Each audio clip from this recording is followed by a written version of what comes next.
I know you're gonna dig this. They'll throw to second for one, and now they get the man trapped at third and tag him out. And second and two, handoff goes to McCaffrey up the middle, finds a little room, lots of room, and he's off to the races.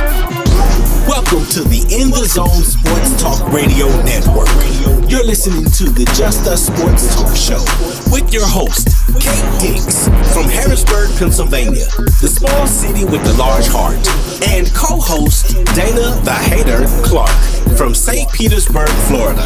Also co-hosting Murray E. Baskerville from Gotta Be More Careful, Baltimore, Maryland. These are your hosts, bringing you the ultimate in sports news for the ultimate sports fan. Be sure to download the Try 99 TV app on any smart device and subscribe to In the Zone Sports Talk Television. The cost is $4.95. Thank you in advance for your support. Now sit back and prepare to get into another episode of the Just Us Sports Talk Show. What's up, everybody? Last Monday in June. Hey, Mo has this terrible towel hanging up. I don't know why. Hey man, you sail from Baltimore. I'm just letting them know I still represent my Steelers and my Yankees in Baltimore, baby. If you care, raise your hand.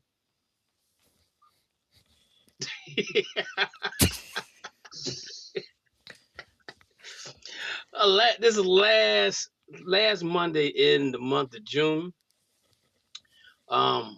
July 4th is coming up this weekend. Hope you guys have a enjoyable July 4th weekend. Curry, I'm gonna be in North Carolina a couple of days on the 1st and 2nd, so maybe I get an opportunity to come holler at you for a little bit before I make my way down to Georgia for 4th of July. So I want to wish everybody happy 4th of July prior to it coming. But first and foremost, man, I don't know if you guys saw the situation with Chris Johnson earlier, the running back that played for Tennessee Titans for the Tennessee Titans for most of his career. He has ALS. It's bad. It's really bad. He has to talk with his eyes, and it's just a sad situation, man. Please pray for this young man. They're saying football has nothing to do with it. I don't agree with that. I just don't agree with that. I just think something football wise has something to do with the situation he's in. But he's seems like he's in good spirits. He's fighting it. He's taking some medicine to slow it down for him. But he's gonna give it a good college try. He's gonna fight it out. So make sure you say a prayer for him. And it's just sad that he worked all his life to get to where he's at, to retire, to spend time with his family and friends and do the things he want to do in life, and this holds him back from doing it. So I can say this one thing, man: live your life as you live your life as you feel free to do it. If you can do whatever you want to do, go ahead and do it, because tomorrow's not promised to anybody. So hopefully things will get better for him down the long run. But just keep him in prayer, and hopefully things will work out for him. So with that being said, let's go ahead and jump into some baseball. Somebody got something to say?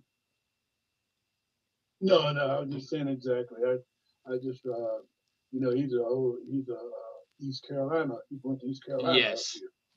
Wait a minute. Chris Johnson, man. But not just that.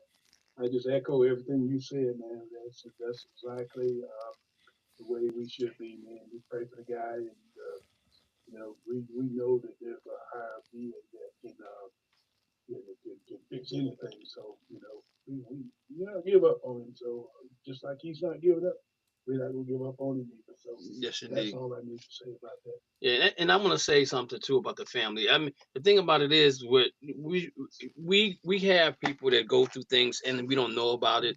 And if you have somebody that you want us to shout out to and give out extra prayers for, please let us know through inboxing us, or even through the chat, however you want to do it. Because again, his family shared him with us for so many years playing football. They call him CJ 2K. Was it CK? CJ 2K. Yeah. Whenever you as an athlete, you make sacrifices. I mean, so many sacrifices, and we know with football is just with football every Sunday, Monday and Thursday, and now maybe Fridays and Wednesdays, and whatever the league wants to do, their body's getting hit on, and their body wasn't meant to play that sport at all. But they try to prepare themselves as much as possible. But sometimes in the long run, money's not everything, but it can help. But again, just keep the young man. Go ahead. Yeah, and Chris Johnson and what's that other running back? They were Smash and Dash. What time period are we talking? When he was with Tennessee, they were. Oh man, the other running back is with Lindell White. Lindell White. Yep. Lindell White. Yeah. Okay. Lindell White. Yeah. Yes. Lindell White. Yeah. So just keep the family in prayer, man. And anybody else out that's going through anything, we'll keep you in prayer as well. Well, I'll bring it up that my mom is in hospice now. I'm being Charlotte. How far are you from Charlotte? I'm not real far from Charlotte. My daughter lives in Charlotte. I'm about 2 hours. Oh, I don't know. I'm going from Charlotte. I'm going down 70. From Charlotte. I'm going to South Carolina. Are you down that way, or you further? No. South Carolina is below Charlotte. I'm more north of Charlotte. Oh, okay. Maybe I might have to. I'm coming. Between, I'm coming back down there. I'm in the Triad. What's called the Triad, High Point. Okay. Oh, okay. Yeah. I'm coming back down there again in August to check on my father-in-law. So, well, we might be able to hook up that time because we'll be down there longer. And Mo, what was you gonna say? My mom is in hospice now. But the good thing about that is she's more comfortable. So they said it still could be months, it still could be years. You never know.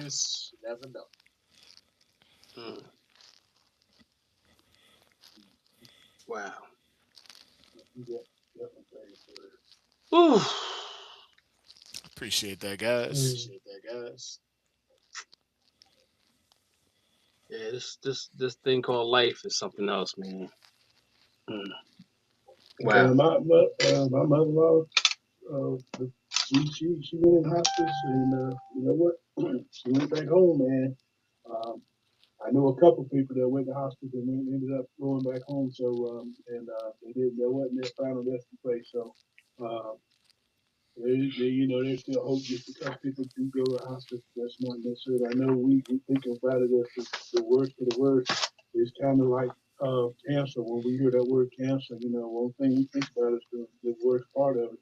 But I have a family member going through it right now, and modern medicine has come so far away now, and she's tried to beat this thing, man. And she took her last dose of chemo 2 weeks ago on Friday.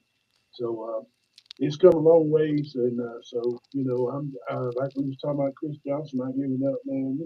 We're there. There's life still in the body. There's still hope. Exactly. I know a God. Yeah. Wow. Okay. All right. So let's focus on some baseball news right now. Some good, some bad, some happy, some sad.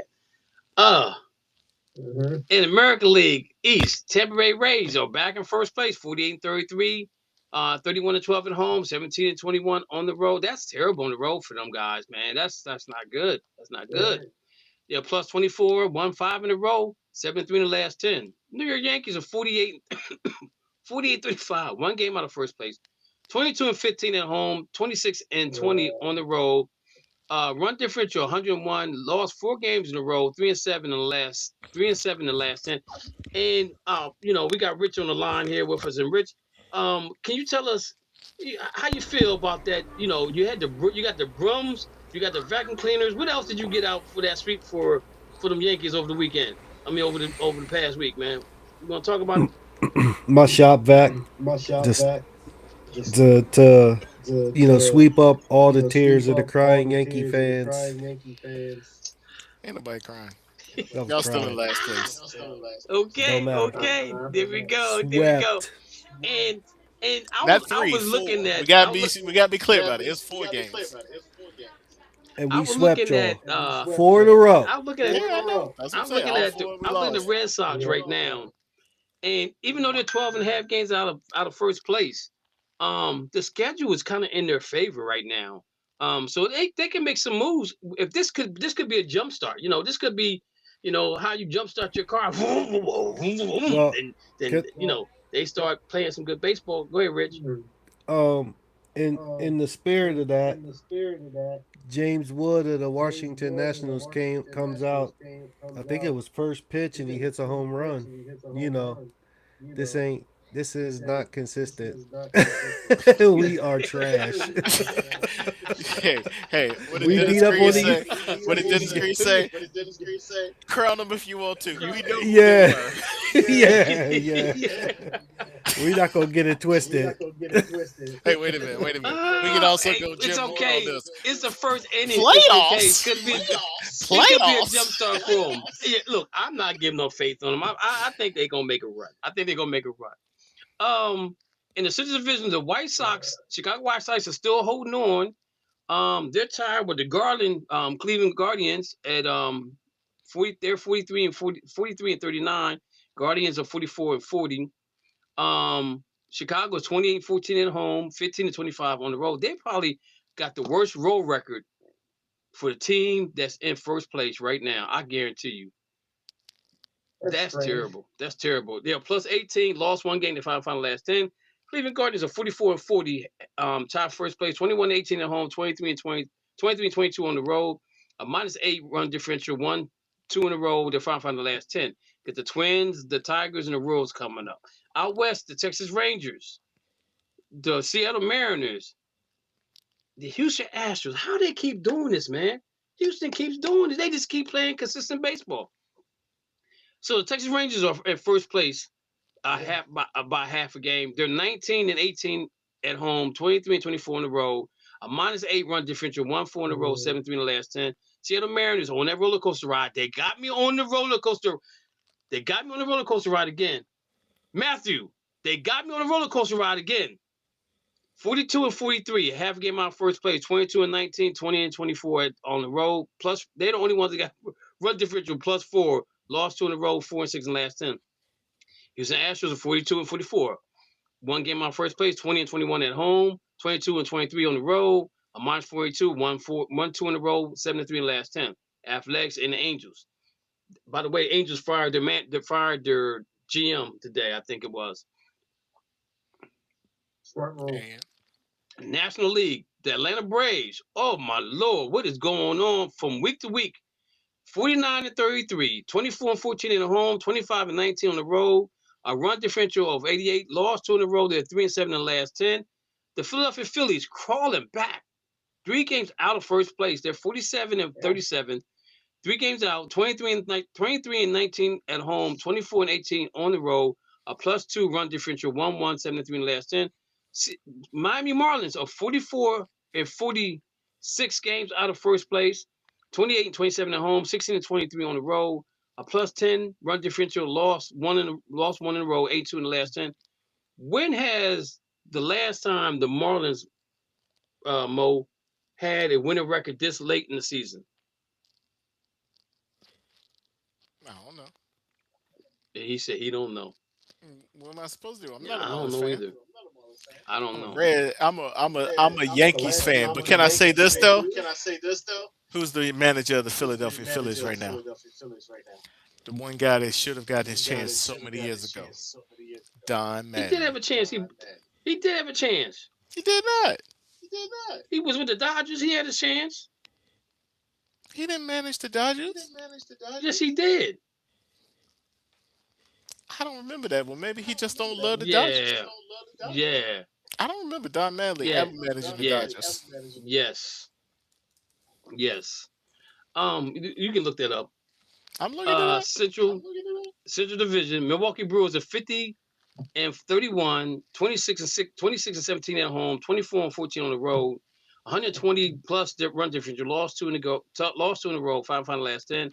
Chicago Cubs are 46 and 38, 5.5 games out, 23 and 17 at home, 23 and 21 on the road, plus 40 run differential, 1-2 in a row, 8-2 in the last 10. You got the Cardinals, the Pirates, the Reds coming up. Dodgers, who officially now, since last Monday, have the best record in the league at 54 and 30. 26 and 14 at home, 28 and 16 on the road, a run differential 152, 1-2 in a row, 7-3 in the last 10. The Padres are 43 and 39, 10 games out of first place, 23 and 21, 20 and 18, a minus 13 run differential, lost 2 in a row, 64 in the last 10. So there you have it, ladies and gentlemen.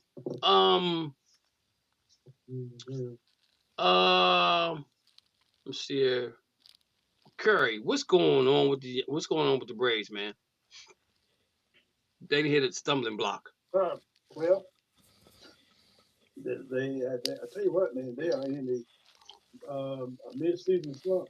But a lot of it is due to the depleted pitching staff. And I've been saying back when the Braves had a 8 and 9 game lead, I told you then I just didn't think the Braves had enough pitching to get them there. They're going to have to get some more pitching. But they wasted a great pitching performance yesterday by Sales. Sales, I mean, that guy pitched his heart out yesterday. They lost the game, I think. But the defense gave up unearned runs. So that's what happens when you start losing. You start finding ways to lose games, and they're not hitting the ball right now. And they get runners on base and they can't drive them in. And I blame some of that on the manager, Walt Weiss. When you got hitters that are in slumps and you know that they're hitting the ball hard, but they're hitting them at people. So what you do in a situation like that, you get runners on base, you move them, hit and run. So that makes the batter focus more on what he got to do and make the defense have to move a little bit. So them balls that would be Adam balls now gonna find holes because of you moving the defense. But that's part of it, though. The biggest part of it is their pitching staff is got some holes in it, and they got holes in their batting lineup too. Yeah, they got to be big shoppers when it comes to before the trade deadline. And I would definitely be moving Austin Riley because that guy, man. I think he's going like 30-some games without a home run. But yeah, in the month of May, the Braves are like 18 and 10. They flipped it in the month of June. They're like 9 and 13. So that's how the Phillies have been able to catch up with them. And but I expect them to get better. I don't expect this to be the end-all, be-all. So if they make a few moves here and get some people back healthy, they'll be all right. Okay. Matthew, see, you like Seattle, right? Yep. Tell me about why do they do this to me every year? Why do they always put me on a roller coaster? Because that's the way the ALS West works. You can pick whoever you want in that little division, but at the end of the day, you can't tell them you're going to win that division by the end of the season. Because if you like tight division, that's your tight division. Because every year we talk about this, we ask, why are the Mariners doing good? Why are the Mariners doing bad? Why are the Astros doing good? Why are they doing bad? Why are these other teams in the same division doing good but are doing bad, but become good towards the end of the season? It's just the way the AL West works right now. Okay. All right. We already talked about the Yankees, talked about the Red Sox. Hey, real quick though, Yankees are in trouble. Go ahead. Congrats to Arosa Chapman last night for tying the MLB history record for most strikeouts by a reliever pitcher and still throwing 100 plus mile per hour at his age. All right. There you go. Don't nobody care about Aroldis Chapman anymore. Rich It's is because Rich it's is just not happy Mitchell. because he's going to get traded, so they can get some players. Y'all know what? The They hate can is take in the him house off. tonight, ladies and gentlemen. The hate's in the house. That's all I got to say. There ain't no All right. hate. That's true. So I see the Mets fired their manager as well. What took them so dang long? He should have been the first one that got fired. He wasn't the last one to get hired. You know what I'm saying? What took him so long to fire that guy, man? They got fired the first week of the season. I'm just saying. He should never been a manager in the first place. Never should have been a manager in the first place. No. But it is what it is. But again, that's what's going on in the baseball world. The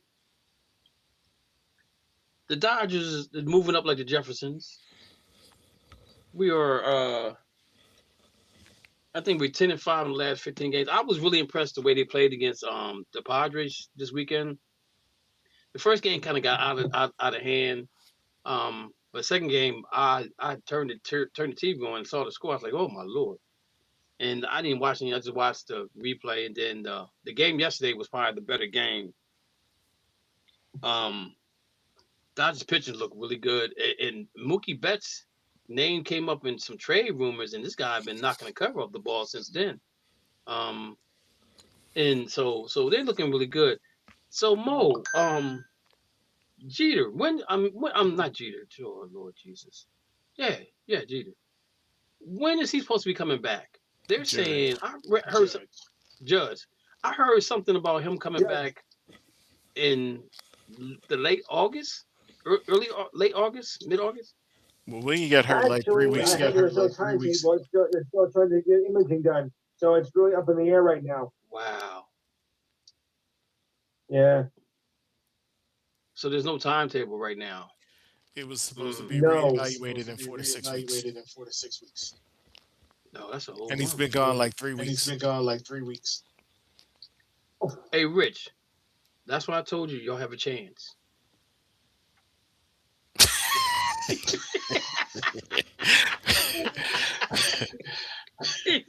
If you can see his face right now, Lord have mercy. Rich is like halfway through the season. So, all right. So that's baseball. Anybody got anything else for baseball? Moving on. Well, let's put it this way. Go ahead. The White Sox are hot, and the Mets are not. Yeah, exactly. Yeah. So basketball. We had the draft the other day. Rich, what you thinking, man? What you think your team did? How you think your team did? I think we got an A. Flat A.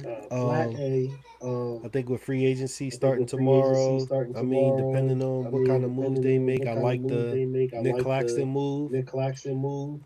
I thought that was a nice move, and then of course Caleb Wilson and Dylan Swain. I'm out of Texas. If they can get him a jump shot, if they can work on and helping him develop a jumper. I mean, we got a youth movement. And Asenge didn't play last year. And with Matas already there, we got a youth movement. We got a bunch of wings. Everybody's like 6'10". Let's get it. Are you okay with the hiring of the coach? I thought the hire was great. I like Tiago Splitter as our head coach. I think a young coach. He's played on some good benches. He led Portland to the playoffs last year. I mean, the talent has to be there. And we're a young team. So we need some veteran leadership. I wish we could have got Zach Levine before he signed with Sacramento because we need a shooter. I'd have been glad to bring him back. And Kevin Werder just signed with the Pistons, so that hurt. I wanted to get him back. So now it's just we need a shooter and a veteran leader. Y'all can bring back Vooch. So they got they gave the Bulls Clutch Points gave the Bulls an A minus.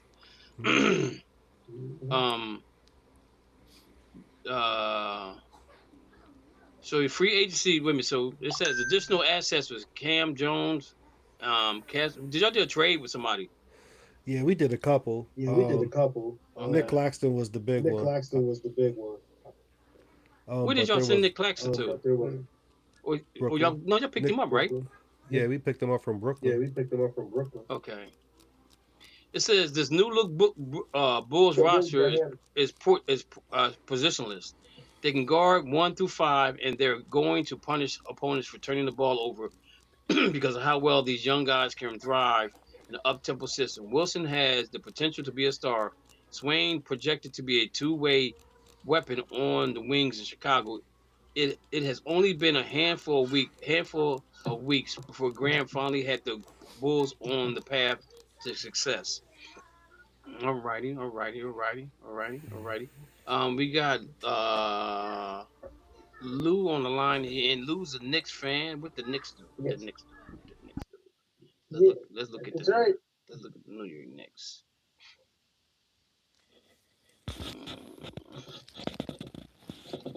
I thought I had written it down. I thought I had it down on paper, but I guess I didn't. Did I? Yeah.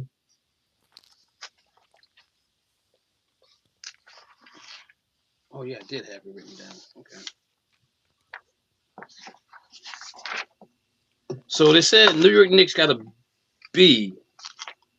Round 2, Jake Kalen, number 39, and Tyler Nickel, 47.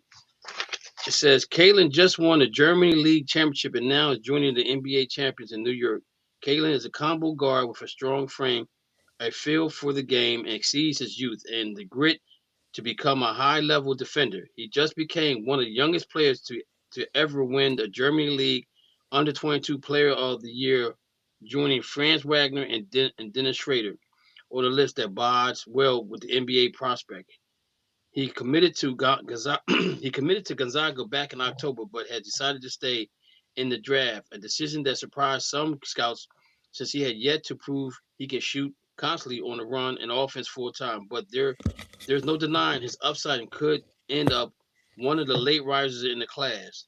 Nickel has a flamethrower jumper shot that Vanderbilt used in a wide array of actions to consistently success all season long. The question about him or the one every specialist faces: does he offer enough other than shooting? Will he survive defensively? For anyone who shoots like Nickel and stands at 6'6" will be a shot to make it in the NBA, which is why the New York is making a point out of finding guys who can support the stars. Okay, that's what's going on with the New York Knicks. Got the Chicago Bulls out the way. Dane ain't on, but let's talk about the Los Angeles Lakers. They got an A minus. Cameron Carr, number 22, first round. Luka Doncic said in a recent interview that he's ideally like to be paired with a shooter that can space the floor so he's not doubled as often. Well, he got his wish with Carr. After Lakers traded up to the number 24 pick with the Knicks, you could have watched every Tennessee game for 2 years and generally not know that Carr existed.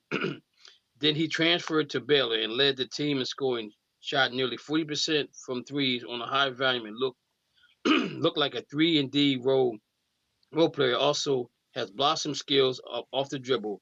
With the NBA genes in his blood as a son of a former player, Chris Carr, Cameron has the skills to make it in the NBA. But at 184 pounds with not a ton of game under his belt, he's going to get introduced to the NBA physicality in a way college players never did. The Lakers should use his shooting and creation through another wing on the roster.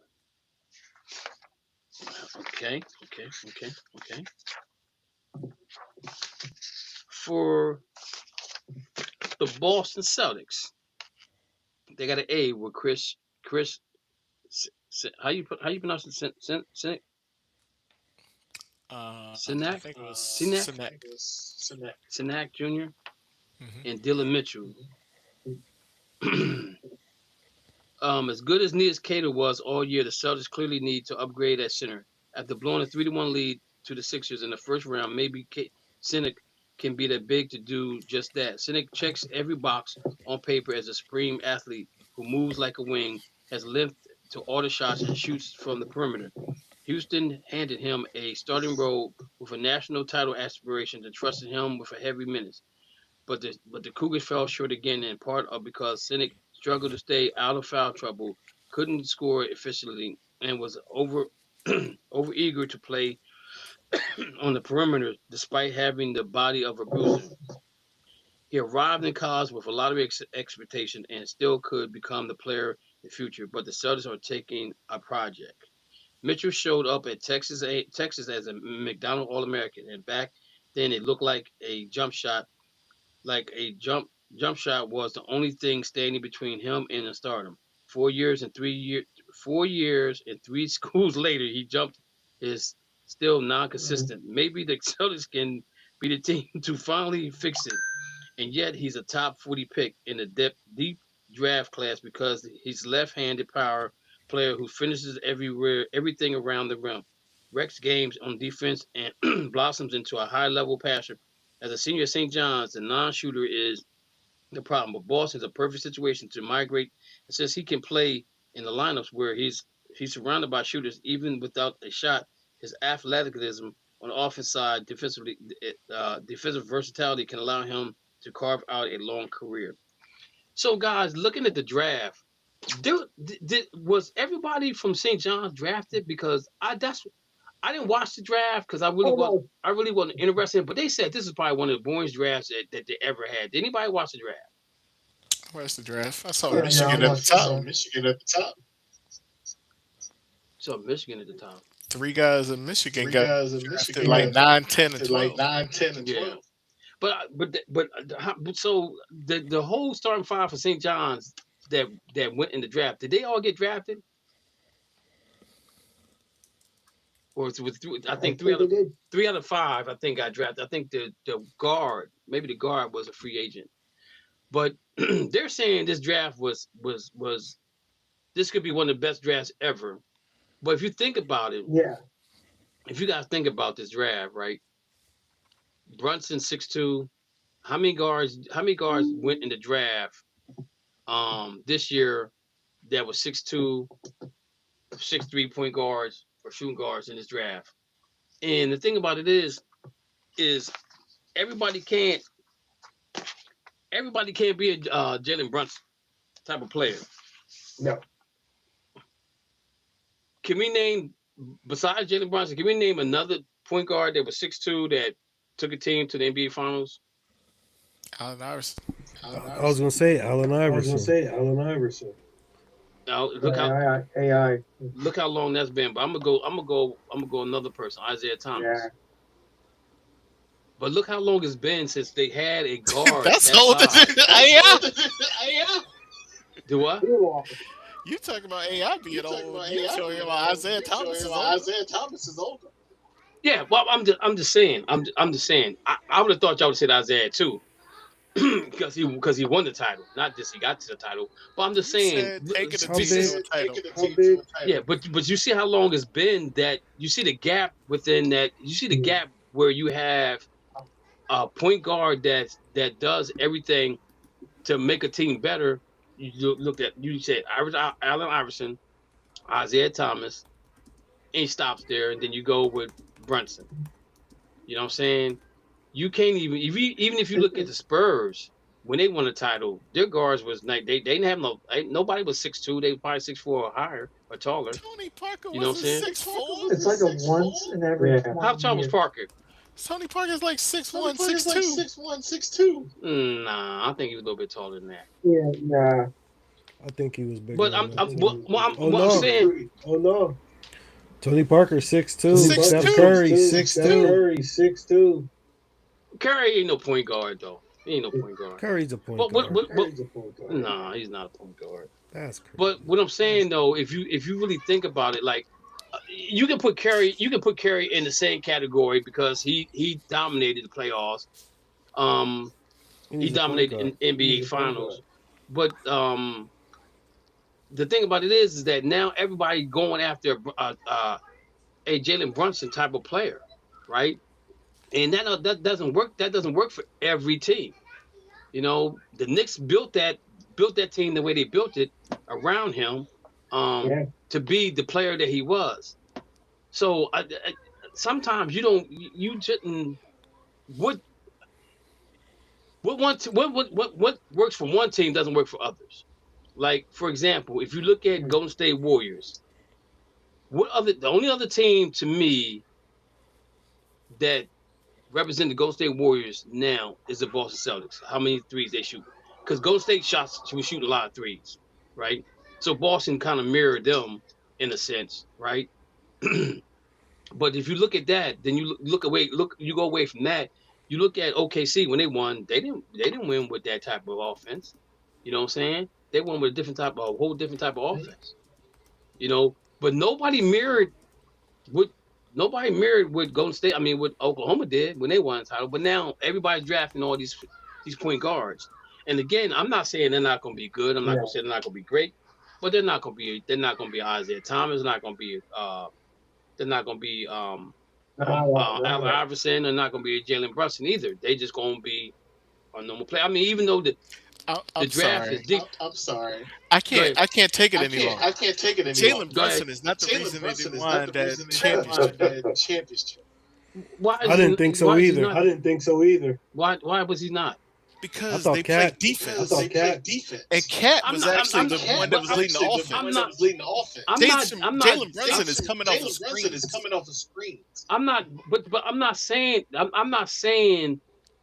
talking about the defense. I'm talking about how he played as a player. What did Jalen Brunson do that Isaiah Thomas didn't do? Why? No, you talking about Isaiah Thomas from Celtics? No, Isaiah Thomas from the Pistons. What's the difference between those two players? Jalen Brunson doesn't play defense. Isaiah played defense. Right. Yeah and no. Yeah. There's no no. There's no doesn't play defense. They had him on defense. No. And Isaiah defensive players. Cat played better defense. That's why they won. But Isaiah played defense sometimes, not all the time. Isaiah was slapping people like crazy. They never took Isaiah out at the end of the game. Because he had Rodman on the team.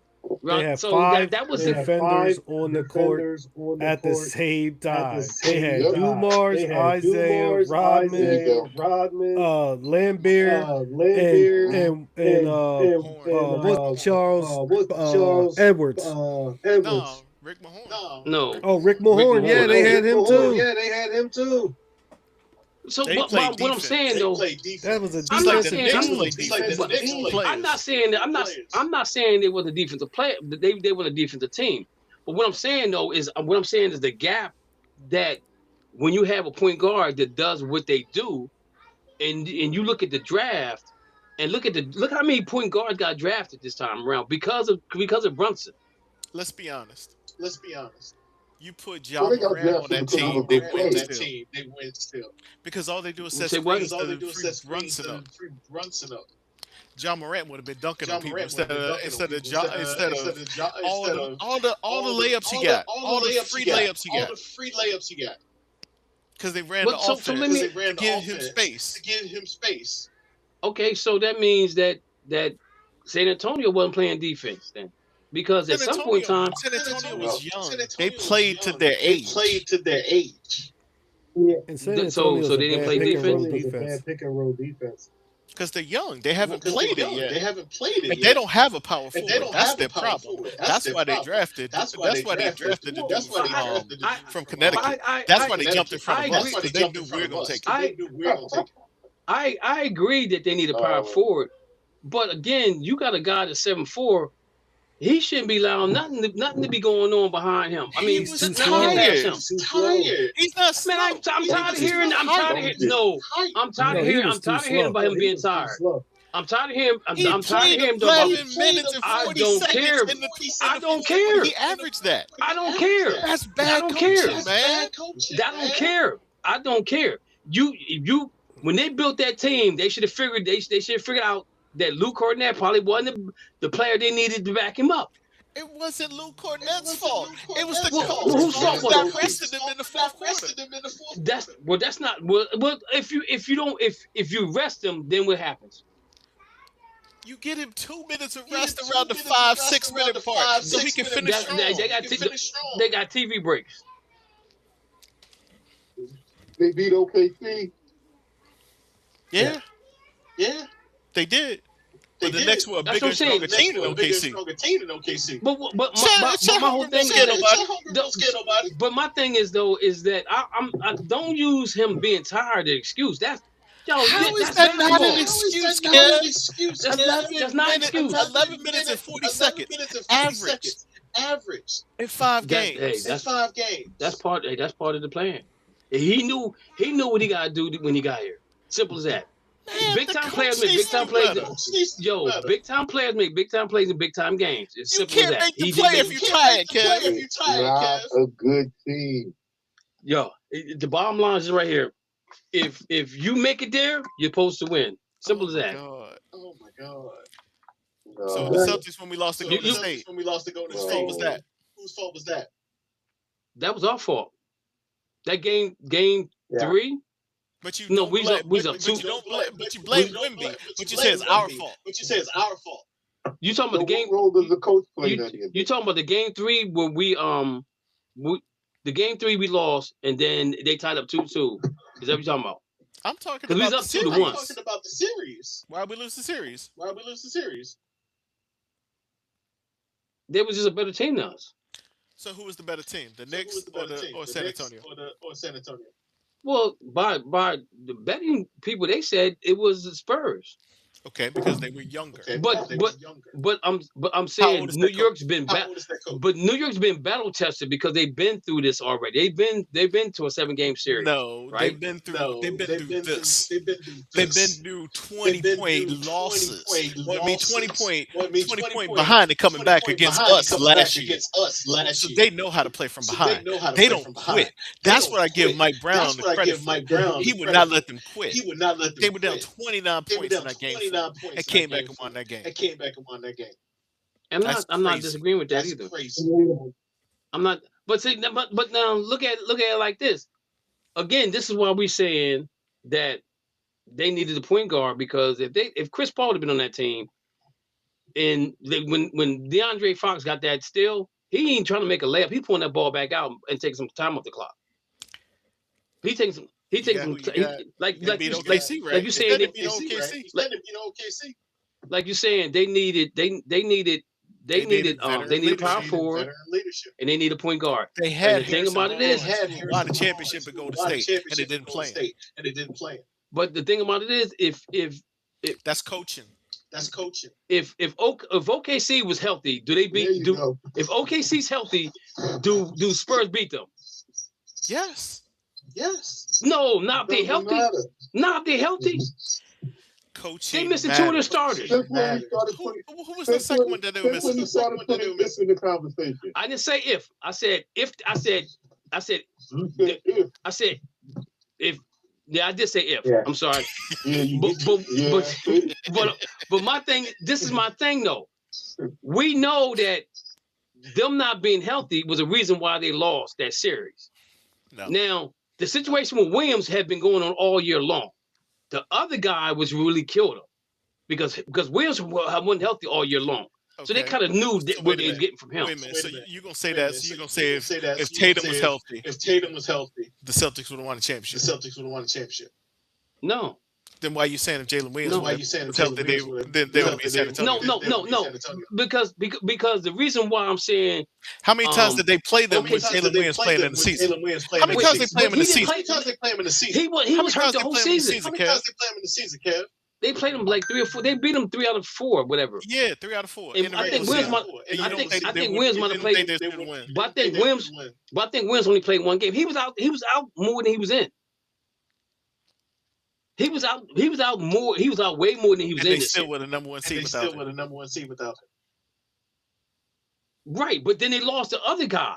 The other guy that came off the bench for them. They lost 2 players.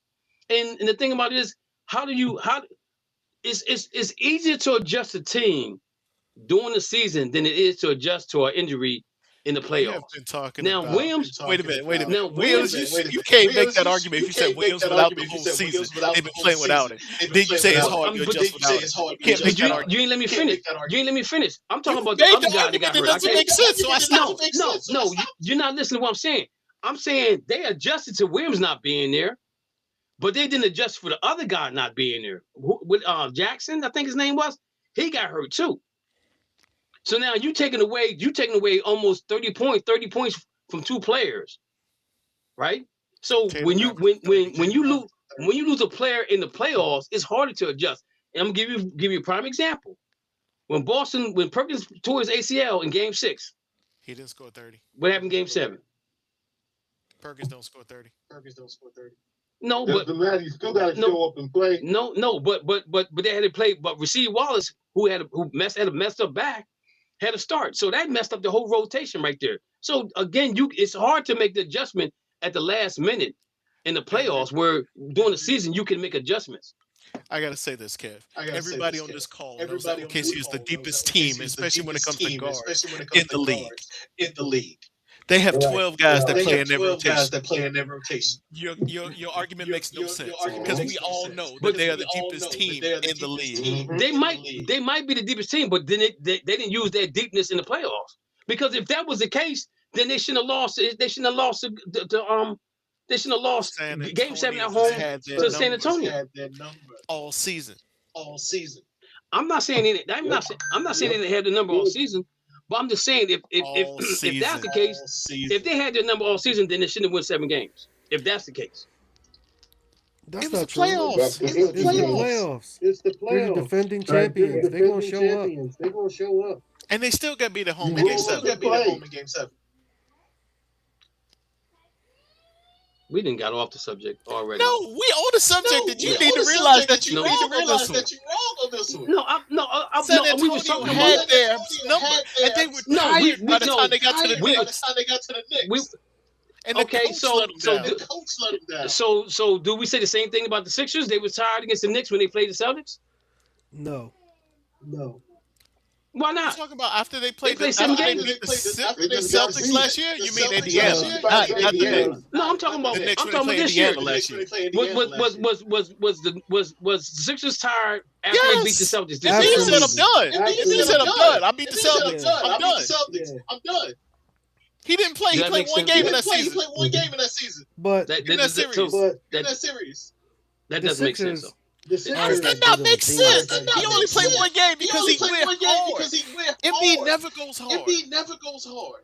But see, the Sixers are a bunch of names. This is my whole thing about the NBA. Then, how soft is the NBA? Because if you play every game like it's your last game, then you'll be in shape for the playoffs. No, they didn't. They have Joel Embiid all season long. What did Holmgren do? Who? Chet Holmgren. He sold out. He swallowed the basketball. Right, but the thing about it is, Ray, is that if you don't have all your pieces together, then somebody's gonna struggle. And what do you think? What do you think, Kev? It don't matter who you have and who you don't have. You suit up and you play. Holmgren disappeared. They didn't play him in the second half at all. And I'm not disagreeing with you on that. But what I'm saying is, I respect the team that has all the pieces. If they lose, they lose. But when you got pieces missing. When you have pieces missing, Game 7 without that piece, you even acknowledge that they made it most of the season without one. So then they only had one piece that they lost. Right. So, but if you looking at I guarantee you, how many games? I bet you there's probably. I don't think there was a game that they not. I don't think there was a close game between OKC and the Spurs that they went more than 8 guys. Did the guy get hurt in the game? He got hurt at the beginning in the beginning of the series. Meaning that they knew he was playing in Game 7 before they went to that game. It's not like Tatum getting hurt right in the first 5 minutes. He got hurt the series. He got hurt the series before they played. And they still made the game 7. Played what's the name? And they still made the game. Because they're the world champions. They're gonna come to play. That's what Rich said. Because they are the deepest team at guard in the league. But you saying guard, but we're not talking about. I'm not talking about guard. The two guys you talking about are guards. Williams is not no guard. Williams is a guard. He's like 6'5". Williams who? Nah, Jalen Williams. No, he's a 3. He gotta be taller than that. He's a 3. He gotta be tall. He definitely gotta be taller than that. He gotta be tall. He gotta be tall. He gotta be taller than that. I don't think he's 6'3". What you call it? What's his name? Dong Ding, whatever. I don't know what his name is. Dort plays the 3 on that team. Williams plays the 2.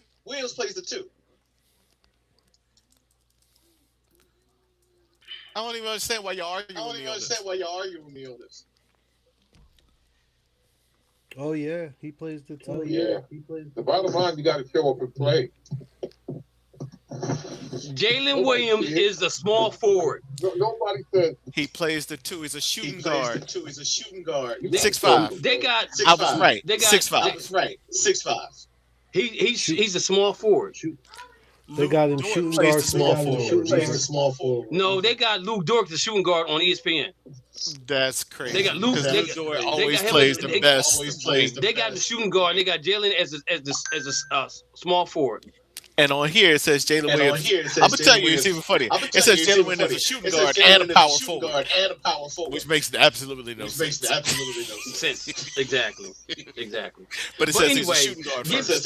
But getting back to the point guard situation, I'm just saying, you look at this, and this is why they said the draft was probably one of the better drafts because of all the guards they actually brought on. They drafted. Coming up, and then they're talking about the draft next year is going to be not that good. But again, I mean, I watched some of the draft. It was kind of boring to me. I'm like, I've never seen a draft so bland in my term. The commissioner got to do something better. I think they should move. I think they should move the draft around like they do the NFL.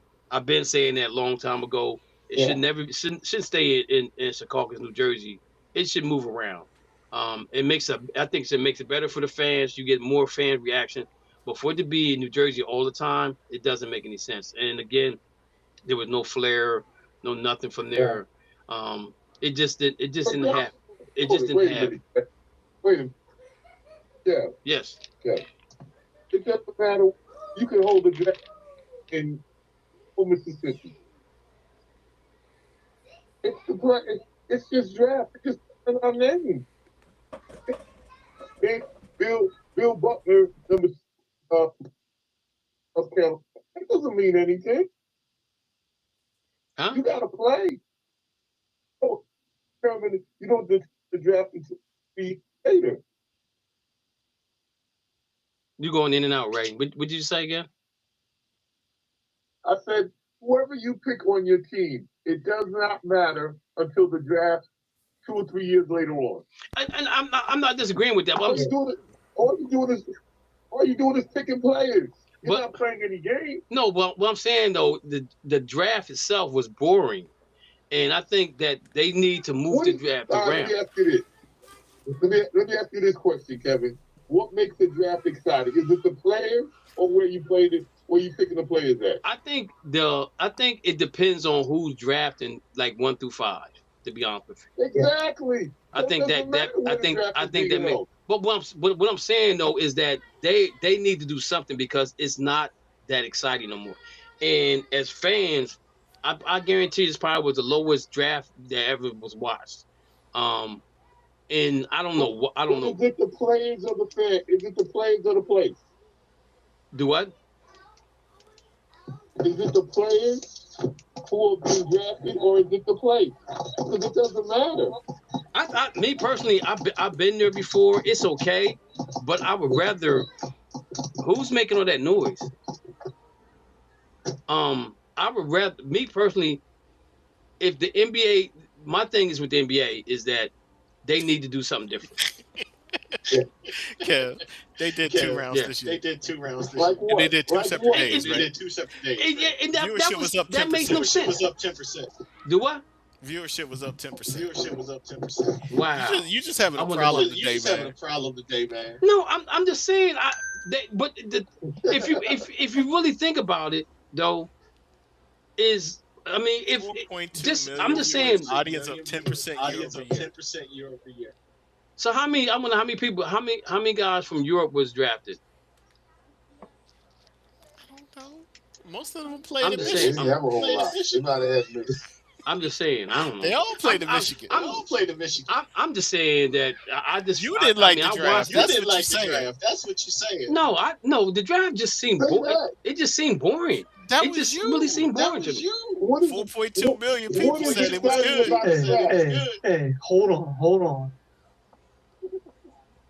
The best part about that whole draft, and I think Rich might agree with me on it, because even though I don't got a favorite NBA team at the moment, when the Chicago Bulls drafted that player, they did something that hasn't been done in a long time. I don't remember the last time an NBA team did this, but when you give an NBA player the original music to Alan Parsons' entrance to the stage, as you're shaking the commissioner's hand, that gave me chills down my back, because that tells me the Bulls are ready to make this player into something that they haven't seen in a long time.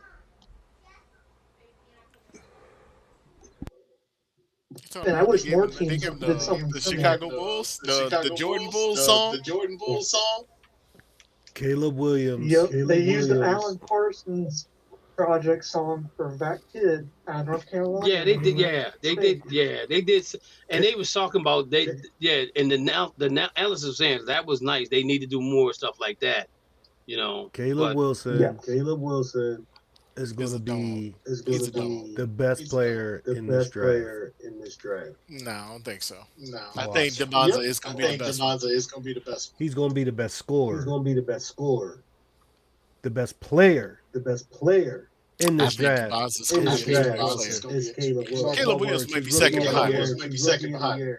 We gonna see. Boozer's going to play the longest. Boozer's going to play the longest. He going to play like 13, 15 years. play like 13, 15 years. He might play 13, 15 years, 15 years. but he's going to be Brian Scalabrine of him for the last 5 He'll be his years. daddy. He'll be his daddy. hey, Scalabrine hung on, baby. White Mamba hung on, baby. White Mamba still on the Celtics right now. He can still go out and kill you big three. So we've had some trades go on already. We had some movement going on. We had some rumors going on. The proof is in the pudding. Kawhi Leonard is rumored to want to go back to Toronto, and that's where he said he will sign a contract extension. Anywhere else, he'll be rental for 1 year. I'm just trying to figure this out here, because the coach that was there ain't there no more, and the front office, the GM's not there no more. He's in Dallas. So is Kawhi? Is he special, man, or what? That dude Kawhi just likes what Kawhi likes, man. Just let Kawhi be Kawhi, man. Kawhi be Kawhi, man. So y'all know when he went to Toronto, he's like, yo, I know for me to stay, I need to get part owner of the team. I need to get part owner of the Maples. I need to get part owner of this. I need to get part owner of that. They're like, yo, what's wrong with you, man? And that's why he ended up leaving. Because he wanted part owner of something. Yeah. But I'm just trying to think this. guy. I'm just trying to think. You stupid. Hey, Well, that's what he did. I'm just trying to figure this one out, though, because is he going there to start to win a title? He already did. Absolutely. I think he's going there for quiet. I'm he surprised doesn't he don't want to go back to San you Antonio. know, getting interviewed every night of the week. When he was back in LA. So I feel like with him going to Toronto, he'll be in quiet land and he doesn't have to worry about everyone bugging his phone every day. Hey, Rich. So if you're Kawhi Leonard, where you going? If I want to win a title, I'm reaching out to San Antonio to see what they can do first, and then Toronto would have been my next stop. Mo? I'm going home. I'm going home to San Antonio. No doubt. Ray, where you going if you was Kawhi Leonard? Ooh. I will go to Denver. Ooh. I would say San Antonio. Denver would be nice with him, man. He surely give him a defensive identity. That'd be a problem. Yo, that would be nice, man. I just don't. Because nobody at Denver plays defense. according to what Jaden McDaniels, right? He went out there and showed it. He showed it. He talked his trash and then backed it up. But my thing is like Toronto is not him going to Toronto. The odds of them getting to the finals is I don't know. It may raise it $100 more or whatever. How you bet it? I don't see them being that team to beat just with him up there. I don't get that. That's just him. That makes you scratch your head though. He wants to get out of LA. He's tired of the limelight. He wants to go quiet. Well, no, he knows that's where he's from. Exactly. He's tired of the limelight though. He's tired of being home. That's because the Clippers said we're not going to extend you. We're not giving you an extension or anything. And so they're moving in family members and stop asking him for money. Yep, I get out of town too. That's why Kevin Durant don't want to come back to Washington. Right. I'm just trying to figure that one out, man. Hopefully more comes out of this. Why that he wants to. It's probably got also stuff to do with all the contract stuff that he got with that other contract that's supposed to be illegal. Well, they said if they find anything on that, then that he won't be able to be traded. They can't do nothing. No, I'm just saying they can't do nothing. Is they gonna try to get Shea back. We will swindle. We want Shea Gillis back. Oh my god. Next up is the Warriors. So the Warriors got some kind of contraption going on where they trying to get LeBron to come there and Anthony Davis. Now I'm trying to figure out the Anthony Davis part because Draymond said he's not taking the 27. He's going to take less money. And the way they figured out I can't remember how much they said he would have to take, but if they get LeBron $50 million, LeBron comes there, they trade for Anthony Davis. Now you got Anthony Davis there, LeBron, Kawhi, Curry, and Draymond Green. They're saying they're going to dump Butler to Washington. Yeah. Which if I'm Washington, you gonna want Butler? The guy just came off ACL, so no. How you can release him though? Yeah, but but if they release him, then they're gonna have that dead money, and they're already right there. They're already strapped for money. That's why Draymond's not taking the 27. But Butler's on a 1-year contract. Who is? So next Butler. Yeah. But I'm saying, but this year, right there, they'll get Butler in 2 first-round picks. Yeah, see, if I'm Washington, I'm not doing that. Especially if I'm trying to rebuild. Why would I do that? This is what you talking about before. Expiring contract. It's just the opposite. You were the one that said they should go all in and trade the number 1 pick. No, they're trying to keep the number 1 pick and get more picks and get rid of the old guys and actually build for the future. Right, I get that. I get it now because they kept the pick. right?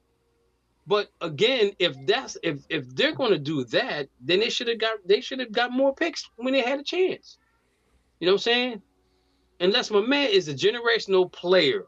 That's what they think. Is he gonna be a if he gonna be a generational player, then okay, so what? So be it. But my thing is though, but my thing with Washington though is like you. First of all, I don't even know how Davis ended up. I'll give you an example. Go ahead. Right. I'll give you an example, Kevin. The guy at Duke, Bonchero, they thought he was going to be a world beater. What has happened to him? He's selfish. Got his coach fired. You talking about the one in Orlando? It's all about him. You talking the kid about Orlando? No, yeah, Orlando. Okay. Yeah, Orlando. They thought he was going to. All these guys, when you draft them, you think they're going to be world beaters. You can't tell until 2 or 3 years after. Right, I agree with that. But that balling. Who's been balling? Paolo. Banchero. Him and Wagner down in Orlando holding it down. Yeah, but he got coach fired though. They need some help. How he did got he coach get the coach fired? fired? He get the coach fired? Oh yeah, he definitely got the coach fired. It came out that he had issue with the coach. Okay. It came out. Okay. So he said. Did he tell the GM to fire the coach? Yeah, basically. Or trade me, or did he say no? I don't like this coach. Like, I can't play for him. He's like, yo, he needs to be fired. That's crazy. That's crazy. Yeah, that's basically how it came out. But only thing I'm saying though, if you're Washington though, how you get Butler and you get 2 first-round picks from Golden State, who's going to probably make it who's going to be in the playoffs for the next 2 years, because LeBron probably going to play another year after this, if that's what they're going to have. And then you know how people follow LeBron around.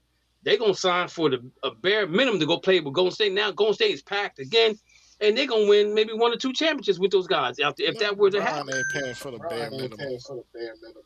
No. I didn't say LeBron. I said other players would come there and play for the bare minimum to win a title. And because LeBron wants at least $15 million. He knows he's not getting it. He hasn't talked to nobody from the Lakers since they lost. He ain't spoke to nobody. They keep calling him. He ain't even answering the phone. So LeBron knew what he was going to do before he did it. You know how LeBron is. Everybody else playing checkers. He's playing chess, right? So it makes sense. But the thing about it is how do you get AD to come play at Golden State, then play with a guy that got you traded in the first place that said, I didn't know you was getting traded, and go lie in your face. Because they throw all that out the window because they're trying to win championships. You have Porzingis, Anthony Davis, Draymond Green. That team would be stacked. And as of today, the Warriors re-signed Kristaps to a 2-year $40 million, so he's going to pay $20 million for the next 2 seasons. Yo, and the dude only played. Oh my God, yeah. See, they know player. Something's going on out there. Something's going on. I don't know how they're gonna get Anthony Davis, but if they get him, then you know this is fixed. You know something ain't right here. Why do you always say things are fixed? Because why would Washington give him up and get 2 draft choices from Golden State where they ain't gonna be nothing but they're gonna be 28, 29, 30 or 31, 32, whatever. It's not gonna benefit them. Hold it. What they're doing is getting rid of players on their contract so they'll be eligible. They're gonna get rid of Butler. They're gonna have 2 picks. They might get another player. It's still built. Washington isn't building to win. That's what I'm saying, Ray, is like, why would Washington take 2 draft picks from Golden State? And Golden State already they own. Let me see. They do own their draft picks, if I'm not mistaken. I just saw. Go. And in the future, those picks will be in the top 10. Can I ask So one we're question? looking at. Go ahead. When was Nikola Jokic drafted? When? I don't Just know. where was he drafted? Where was he drafted? In second round. Yeah. So any Yeah. first round pick So matters. any first round pick matters. Mm-hmm.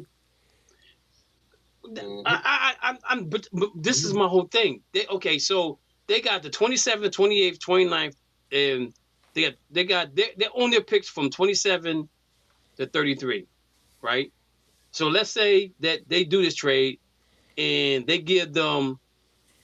If I'm Washington, I want the 29th, Nope. the 30th, Nope. and the 33rd. Nope. Those You are want picks the I want. 33rd and the 31st. And you want No, I swaps want in three. the I want three. You want I want swaps three. in the 32nd and also You in can't. the 30th. No, I want. You want four picks. I want 20. I want the 29th. No, I want the 30th. No, 20. No, I want 20. No, what I want? Okay, You go out 27. as far as possible. And I you want get 28. unprotected. And you get unprotected. I want 28, 30th, 32nd. I want those 3 draft picks. That's what I You want. can go out the 33rd, Because 33rd and 31st, and swap in the 32nd. Swap in the 32nd. Go ahead, Ray. Let me say this real quick. When you are playing for the championship, you want to win. Washington is not going to win. They're not going to win anytime soon. The Warriors want to win right away. So that's the difference between them. Even if they keep Anthony Davis, they're not winning. They're not going to be in the top 10. And I agree, but that was my whole reasoning why I felt like that number 1 draft pick, they should have got more draft picks for that, because they're not going to win right now. Okay. It's only 5 players that play NBA at one time. And again, if he's going to be that great of a player, then so be it. But again, what you're saying to me is that they're not ready to win right now with Anthony Davis. I totally get that, and that's why I was saying that. That's why I felt like they should have traded that draft pick to get more draft picks, so they could have if they go on the blueprint of Oklahoma City, then you bring the guy in there, right? And they're not going to win anything with Trae Young or Anthony Davis. So, and if you think of the time frame that of Trae Young and the guy they got now is not going to match anyway. So you want to try to get guys that's going to match together. So that's what I'm saying. That's why I felt like they should not have traded. They should have traded this first round pick this year. To get more picks for the future. Now, again, if they do trade Anthony Davis, I want as many picks, like Mo said, I want as many picks as I can get, because at some point they're not going to be that good. In them signing Porzingis to 40. Oh my God, 20. Oh Lord Jesus. 2-year, $40 million. Wow. Yes. And that's why Al Horford resigned too, because they knew what they were about to do, what they're trying to do. Hey, quick question, Kev. Yes. What's your thoughts on John Morant getting traded? I'll give me bring it up. Okay. I thought that Sacramento would have been his. I thought Sacramento would have been his destination, but him going to Portland, I think that knocks him down a peg or two, because ain't nothing really to do in Portland but play basketball. Now the reports after that trade was done from CBS Sports is reporting, and we'll all believe it when we see it, is that Jaylen Brown, Portland is the front runner right now, because Portland right now, they have a lot of guards. They have too many point guards, too many shooting guards. Mm-hmm. And they do have future draft picks. Mm-hmm. And CBS Sports brought 3 scenarios where, and they are currently talking with all 3 teams right now to see which team wants to do a deal with get a guard or 2, and that's they can either pick up Jaylen Brown from Boston. Mhm. They can go get AD if they want, or they can go get Draymond. Because they have the chemistry. They just need a big man because they have too many short players right now. So And one of those three is going to go up to Portland potentially. So I'm gonna say this when it comes to Jaylen Brown. If a big man is not included in the trade, it's not going to happen. Right. Because that's what they're in need of, the big man. So if don't include a big man, it's not going to happen. But what about Michael Porter? He's supposed to be on the move. Yes. I'm hearing. I'm looking at something right here. Jaylen Brown for Michael Porter, Terrence Mann, Joshua Jefferson, and 3 first-round picks. That's from New Jersey? 27, 28, 29. Is that Brooklyn? Yep. We don't have 3 roster spots. Yo, I'm gonna say this. I was gonna wait later on this saying this, but I'm gonna say this. If I've never seen Boston trade a player within the conference that good of a player, and then knowing that you're gonna have to see him maybe in the playoffs. So that's why I think if Jaylen Brown does get traded, it will be out west. We'd only see him twice a year, and the chance of seeing him in NBA Finals is slim to none. But that pick, that what you just said right there, that's a nice little haul because Porter, No, it's not. if healthy, if he can stay healthy, then that's the problem with Porter is he can't stay healthy. He can't stay healthy. His back has always been an issue. That's why you don't trade for him. You give a hard time about Anthony Davis and Embiid, but you want to take Porter. No, that makes no sense. But I've said that all along. Everybody that they trying to trade for, everybody that they put in a trade scenario for Jaylen Brown is not going to work because it's not the players, it's not the piece that Boston needs. Boston needs a big man. That's what they said they needed. There's only certain big men out there, and certain big men are not coming. They're not going to trade them to Boston.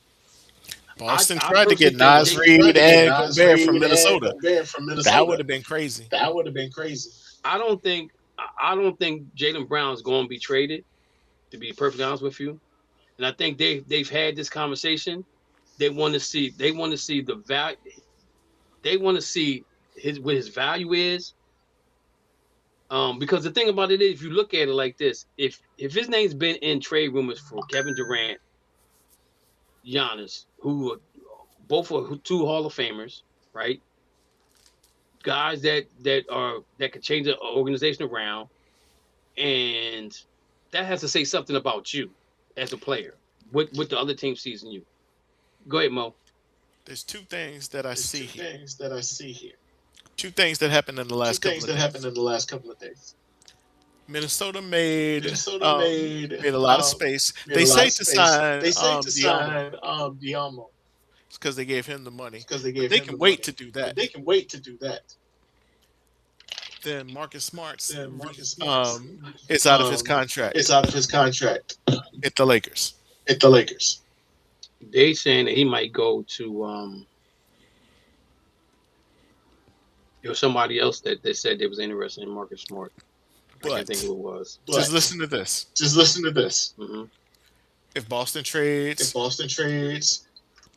Derek White to Sacramento. And Sam Hauser. With a couple of picks to Sabonis. They reroute Derek White to Minnesota. We get Sabonis. Then we also sign Marcus Smart to be a point guard. He ain't got to shoot. Mm-hmm. All he got to do is play defense. He's not going to be the leader on the team because he's already been bypassed. Mm-mm. I'm telling you. Mm-mm. And Robert Williams comes back too. As a backup. I'm not thrilled with Marcus Smart coming back as the point guard. Marcus Smart played well for the Lakers. Yeah, that's the Lakers. He finally got healthy. That's a whole different team chemistry. Yeah, I'm not. Yeah, because he had to play I'm defense not. at the Lakers. He didn't have to play offense. He doesn't have to play offense in Boston. The problem that he had in Boston was he was the leader, so he thought he had to score. He always should have been Rodman. He should have played defense, rebounded, and gave energy. No, I don't. I ain't feeling that trade at all. I got know to feel the it, 'cause Robert. Marcus Smart ain't being traded. Sabonis will be Robert. traded. I mean, no, the Robert Robert Williams doesn't even have to be traded. He's a Robert- free agent too. Both of them are free Right, agents. but I'm thinking Robert Williams might end up coming back to Boston. But I'm saying both of them could come back using the mid level. But who I want Sabonis. I don't want Robert Williams. I said we can get both. Yeah. Or you want to give up Jaylen Brown? No, we don't have to. No, they're both free agents. Robert Williams and also Marcus Smart are free agents. Sabonis, you can trade Derek White and also Sam Hauser and picks. Nobody's really going for Sabonis. Right now. That's why he ain't moved. I would like Sabonis, but again, he make things easier in the paint. He pulls guys. I just need a guy that can come in and shoot the three as well as be in the paint as well.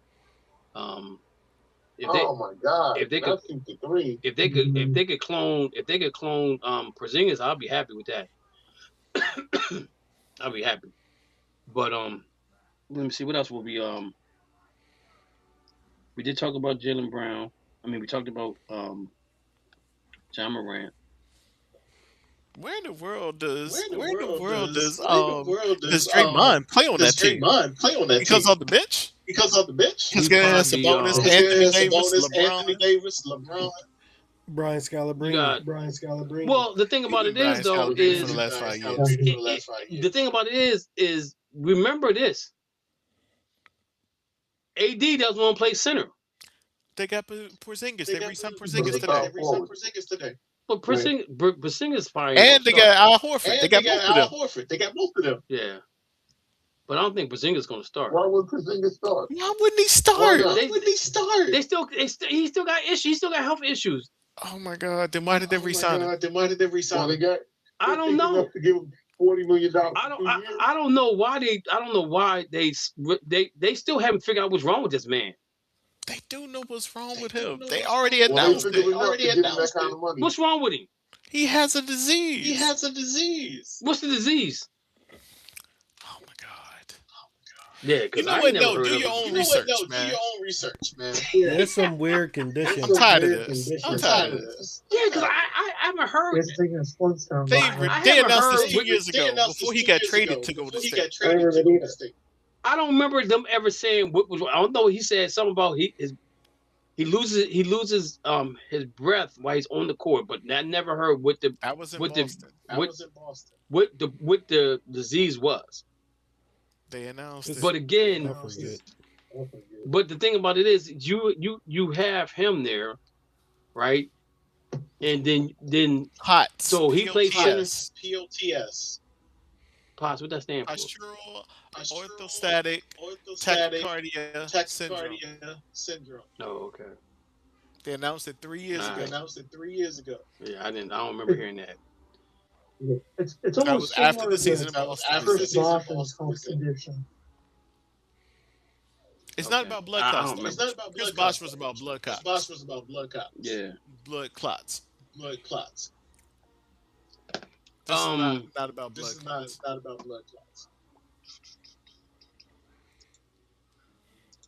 Okay. So let me ask you guys a question. What do you prefer, analytics or gut feeling? Rich. I think you need both. Like I think analytics help. I think also that gut feeling that sometimes those analytics are off. I just feel like my guy is hot or he's cold. I think you need both of them. Like that's what makes a good coach when they have those instincts as well as use the analytics when necessary. Okay, Ray, what's your thoughts? Between analytics, I just think you just got to play the player, man. So is that guts or analytics? It's just guts. Okay. You know what? I'm not putting the player in who can't deliver. Okay. All right. Curry, guts or analytics? I think it all depends on the flow of the game. Sometimes you can have the game can be flowing one way, and analytics may tell you that you should do this, but the conditions of the field might make a difference. Mm-hmm. Your players could make a difference. What you got, the health of your players. So it can work both ways. I think a lot of players. I think analytics is leading to analytics because you're seeing more and more teams go for fourth down now than you ever saw before, especially in football. The analytics have been in baseball for forever. Mm-hmm. I mean, that's nothing new. Analytics is nothing. That's nothing new to baseball. But as far as football, it's different.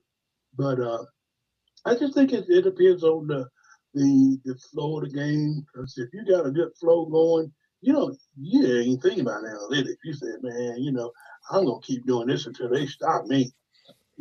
So, but it can work both ways. That's my opinion. Okay. Lou, what you believe in, gut or analytics? Because in the end, I think I'm gonna go with you have to go on gut. No guts, no glory. Okay. My man Sandy, what you got for us? Guts or glory? I mean, guts or analytics? I mean, as someone that watches a lot of sports and watched everything from college to pros of each sport, I feel like analytics is the top gun above the guts because analytics tells you the story.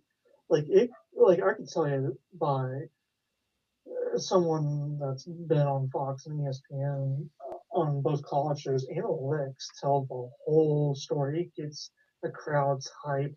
It gets the players hype when they interview them. It gets the coaches hype in series, and it tells the story throughout the whole season and even into the next season for those future players down the road. Okay. So me personally, as being a basketball coach, I've always went off of guts. I look a player in the eye and I can tell if they're ready or not. I can look a player in the eye and say, they get fouled and they got to shoot 2 free throws. In my heart, I was like, I wish I could replace them because I know they're not gonna make them. I won't tell them that, but that's the way I feel. And I'm gonna go back to the World Series when Roberts put when he put Miguel Rojas in the game and hit a home run. Do you guys think that was analytics or we think that was guts? Little bit of both. That was just luck. He didn't know he was going to hit a home run. So you think it's a little bit of both? Mm-hmm. Okay. I think their numbers guy put a little bug in his ear. And he thought about it, and he's like, and it still takes those same guts to roll the dice on what the analytics said. So, yeah. Anybody think it's both, or do anybody think it was analytics or guts? You're not gonna ask me? Yeah, I'm going to ask you. I thought I asked you early. No. Okay, what's your thoughts on guts or analytics? Football. First 55 minutes, analytics. Analytics. Last five, guts. Basketball. First 46 analytics. Last two guts. You go with your gut at the end of the game because you can't lose with your gut. If you lose with your guts, you feel better than if you lose on analytics. That's why you go with your gut. So okay, so Rojas, do you think that was analytics or do you think that was guts? I don't know who Rojas is because I didn't watch the what you call it. I'm gonna tell you about 2 years ago when it was the Yankees versus the Dodgers. What you call it went on guts. Aaron Boone when he brought in the starter to close that game out. That's where he lost. So that was analytics. No, that was guts. That was guts. Okay. Yeah. So the reason I'm asking you this is because of the conversation that was happening with Jaylen Brown when they said that Jaylen Brown analytically was the 7th best player on any team in the We got to clarify that. though. I don't know how the they guy who said it said one guy who did analytics. He didn't believe it. He didn't believe it. Yeah. So That's just what to he said. He didn't clarify. believe it. Yeah. But so what I did was I looked at Rojas for the World Series. He had. We can go one better than that, man. We ain't got to talk about Rojas. He played 3 games. Wait a minute. He played 3 games. Batting average 200. He had 2 hits. One was a home run and one was an RBI. So I don't know if that was the same hit that they called a home run or RBI. But I think, me personally, that was guts to me because there was no way in the world that I felt like when Rojas got up there that he was going to hit a home run. There's one better, Kev. I'm going to give you another one. I'm giving you Jalen Brunson. I'm the best one out there. Go ahead. Kirk Gibson versus Eckersley. Everybody knows he was hurt. That was all guts. But back then, I don't think Tommy Lasorda cared about analytics. He was more of a nobody look you in the face, except for Bean. He looked you in the face and he looked you in the face to see if your eyes got big or not. To see if you could perform at the next level. And the thing about and I'm gonna go back to the analytics with Jaylen Brown. I mean Jalen Brunson. They were saying that they need to take him out at the end of the game because he's a defensive liability in the playoff in the championship. That didn't happen. They did. Yeah. Game 4, they took him and Cat out at the last play, man. Come on, man. Pay attention. The last play. I'm talking about the series. I'm talking about the whole series. The last play. The last play is the one that you worry about, and you take out your defensive liabilities. But you up 3-1. I said game 4. When they were up, actually game 2 too. When they were up at 1 point. They took out him and Cat. Right. That's a scenario, but I'm saying they didn't do that through the whole series. Those are scenarios. That's analytics. I'm not saying that. That's good coaching. That's the difference. You bring in your defensive stoppers there. I get, but you're saying one play. I'm saying the whole series. They didn't do that through the whole fourth. Take out a guy that's the best scorer in the fourth quarter. Right. So when you got 4 other defensive players with it. And I understand it when it comes down to one play. Yeah, you're gonna put all your defensive players in. But I'm saying overall, Kev, he's the best he was still balling. I mean, look, he played 74 regular season games. The 8 games he missed, right, which is commendable. He averaged 26 points a game. He averaged 6.8 assists, rebounding 3.3. Field goal percentage was 46.7. 3-point percentage was 36.9, which could be that's up there, could be better. But again, he still played well. But I'm just saying, I think me personally, I'm taking guts over analytics because you look at analytics, you say, okay, if he runs his pattern 9 out of 10 times, he's going to go left, he's going to go right. And that one time you may think he's going to go that way, he goes the other way. And now you be like, but my gut told me to go the way I wanted to go. But the analytics told me to do this.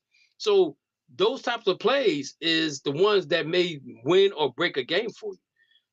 Like, for example, you said that they took him out at the end for defensive purposes, but they don't do that they didn't do that every play. They did that at the end of the game when it mattered most. So I'm just saying, me personally, I'd rather go with guts than analytics. But you made a good point, Mo, when you said you broke it down for game situations. You go with analytics, and then you go with guts. And if you think about football, you go to when you talk about football, you already script out your first 14 plays, right? Offensively, you already know the 14 plays you're gonna run. So that's kind of like analytics in a sense, right? Would you agree with that?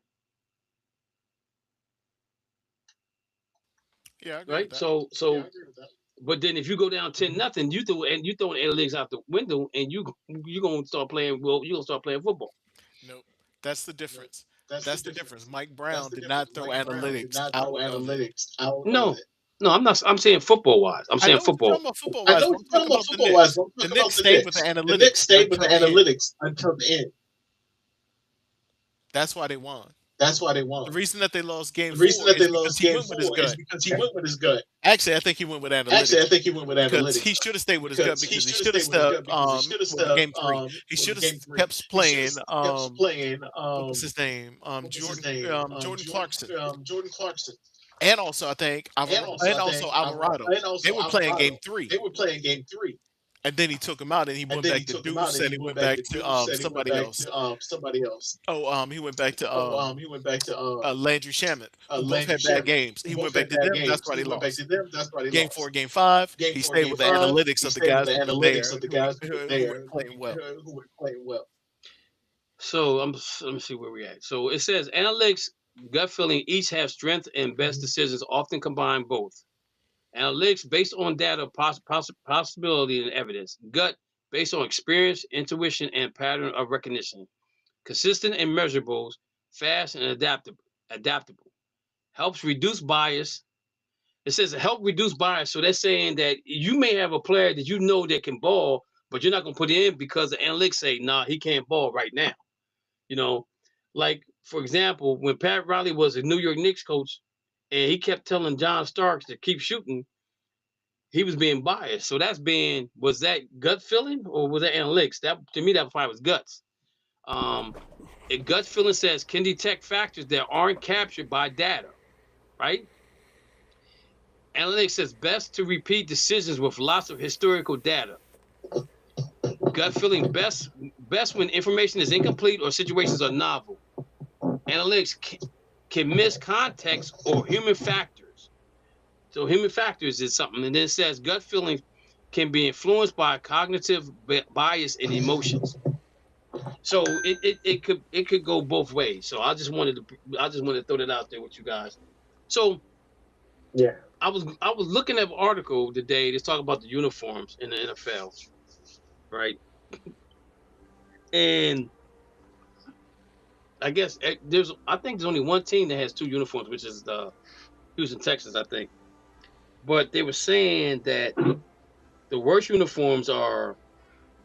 uniforms are the Rams, Jets, Cardinals, Panthers, and Seahawks. The best uniforms are the Chargers, the 49ers, the Cowboys, and the Ravens, and the Bengals. The Browns are 27th, Steelers were 22nd, the Dolphins were 9th. Me personally, I love the Dolphins colors. I don't understand. I think Dolphins should have been in the top 5. I think I'm trying to think about Carolina and the not Carolina, but the Bengals uniform was in the top 5 of being the best. I don't know about that. I don't know. The Dolphins uniforms is fly. I love those colors. Yeah. I love those colors, guys. I don't get that. I don't get that. So we're in some football. Joey Bosa, right? Is he gonna retire? Rich? I don't know. I don't know. I don't know. I'd like to see him with us, but I just heard the other day that things are heating up with the Raiders for Max Crosby. So I mean, if we make that happen, I mean, I don't care where Joey goes. He can go to Also, HE double hockey also I sticks. heard, Denzel Ward might be coming to the 49ers. Did you hear that? I wouldn't be against that either. I will take all of that action. All of it.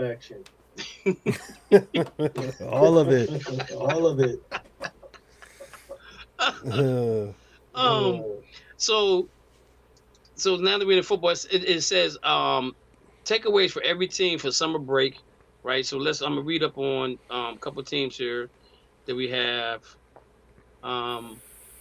Cleveland Browns. When it comes to the Browns, there's there's been a lot of focus on Shedeur Sanders versus Deshaun Watson. I get it, but I think there's a good chance the quarterback for 2027 isn't on the roster yet, and the long-term fate of the current regime rides more on development of core from that the Travis Hunter trade. With the progress from Carson Schwarzenegger, Mason Graham, Harold Fan Jr., Quinton Junkins, Dylan Sampson, Casey Concepcion, Spencer Fano, Denzel Boston, Austin Barber crucial to that. So this is probably the first time they've had wide receivers that I like on the Browns. This situation with the quarterback situation, they're talking about Shedeur being traded. There's rumors, and they say he started the rumor about being traded. I don't know where that came from. Go ahead. Yeah, go ahead. What's going on, man? I'm listening. Who's this? Who popped on? Down in the sports in the building. Oh, what's going on, brother? How you doing? How you doing, Chris? I'm chilling. Enjoying the call, man. I'm listening. So we know the situation in Cleveland right now is a quarterback situation, and the question to me is the offensive line. Defense, I think, still going to be good. They got Jared Verse over there. I think he's going to fit in well with them. The question mark has always been the offensive side of the football. I'm not saying I agree with Deshaun Watson being a starting quarterback, but Shedeur hasn't shown me enough to make me believe that he could be the starting quarterback, right? So now he has some weapons on the offense, so we're gonna see how well this thing goes. Again, I don't want. You ain't gonna keep all that money on the bench either. Do what? You're not gonna keep all that money on the bench either. No. But I think what they want to do maybe is to showcase that Deshaun Watson can still play, and maybe somebody may want him as a backup. That's my thought process. But that's my thought process is that. But again, I didn't see enough of Shedeur last year to make me believe that he's a quarterback of the future for the Browns. I personally believe that the quarterback for the Browns is not even on the team right now in the future. That's just my personal opinion. That's just my personal opinion. You spoke about the offensive line. I mean, they gave up a 5th round to Houston for Titus Howard. They signed Zion Johnson, and they picked up Elton Jenkins in free agency. And then they used the 9th pick in the draft on left tackle Spencer Fano. I like the Fano. They gave up 51 sacks last year, right? I'm sorry. I like the draft pick, right? And I think the issue I have is that there was so much inconsistency with the offense last year at the quarterback spot, is that the offensive line never got a chance to gel with one quarterback. You know what I'm saying? Because once you had the kid from Oregon back there, and then you got to figure out where he's at. Yeah, then you had then you got Shedeur back there. Then you had to figure out where he was going to be at. So there was a lot of inconsistency there. And all I'm saying is just be consistent with what you're going to do, because a lot of times cover sacks is only because the quarterback moves out of the pocket. You know, and if you can stay in, if you can make that U shape and keep him in the pocket, then you're fine. But when he runs out, he need to say something. Yo, I'm running left or something to the left tackle, left tackle, right guard. Even if you're still containing a block, then you know to block them. But a lot of times that's where you get the hold from because you don't know where the quarterback's at. So I'm just saying, I just need to see some consistency there. I think looking at they got a tough schedule, but looking at the schedule, I think that they should be able to win at least 6 games, and the defense should help them win at least half of those games. And to me, that's a good season for them. Long as we not without Myles Garrett. As long as we can beat the Pittsburgh Steelers one time, I don't care. And I'm gonna say this about Myles Garrett. Jared, you didn't watch Jared. I'm a Browns and a Rams fan. I'm telling you right now, Jared Verse is gonna be he's gonna surprise some people. Lamar Jackson said when he found out that Myles Garrett left, he said, whew, but wait a minute, they got that dude Jared Verse over there too. He's something else. So I mean, that trade, to me, it was a win-win trade for the Browns. You know what I'm saying? When it came to because you got Jared Verse could easily become a good defensive end. The defensive end. I don't know if he's gonna be as good as Myles Garrett, but right, okay, he could be that. He could be that young piece that they missing on defense. I think defensively they're gonna be nice. I think they're gonna be nice on defense. I'm looking at Cleveland's schedule, man. You're right. Their schedule is like if it was any other team, Kev, you'd be like, yo, this is 11, 12 wins. That schedule. But it's the Cleveland Browns, Jacksonville, at Tampa Bay, yeah, that schedule Carolina, is crazy. Pittsburgh on a Thursday, at the Jets, Baltimore, at Tennessee, at Pittsburgh, at New Orleans, Houston at home. Then they go on their bye. Yeah, that schedule is. Then they come back from the bye. They got the Raiders, the Bengals, and the Falcons. Yeah, that schedule is. Then they go to the Giants. Mm-hmm. They go to Baltimore. Then they close out the season at home against the Colts and on the road against the Bengals. That's not a hard schedule at all. But look at who we're talking about, though, Ken. You know what I mean? That schedule is rough right there. Because I think they're like right in the middle. For them, middle is for the strength of schedule. Miami Dolphins. It says the Dolphins climb back to respectability will begin with the 2026 draft class. And my feeling is that a baseline 8 guys that took in the first 4 rounds will compete to start. As such, this will be a very young team that will take lumps. So I look for a competitive, fast-paced camp to fit new coach John Halef personality and plenty of places for young leadership like Malik Willis and Devontae Achane. But both got big money from the team to keep them on track. Curry, do you agree with that? And Curry, I got to ask you one more question about about Miami Dolphins.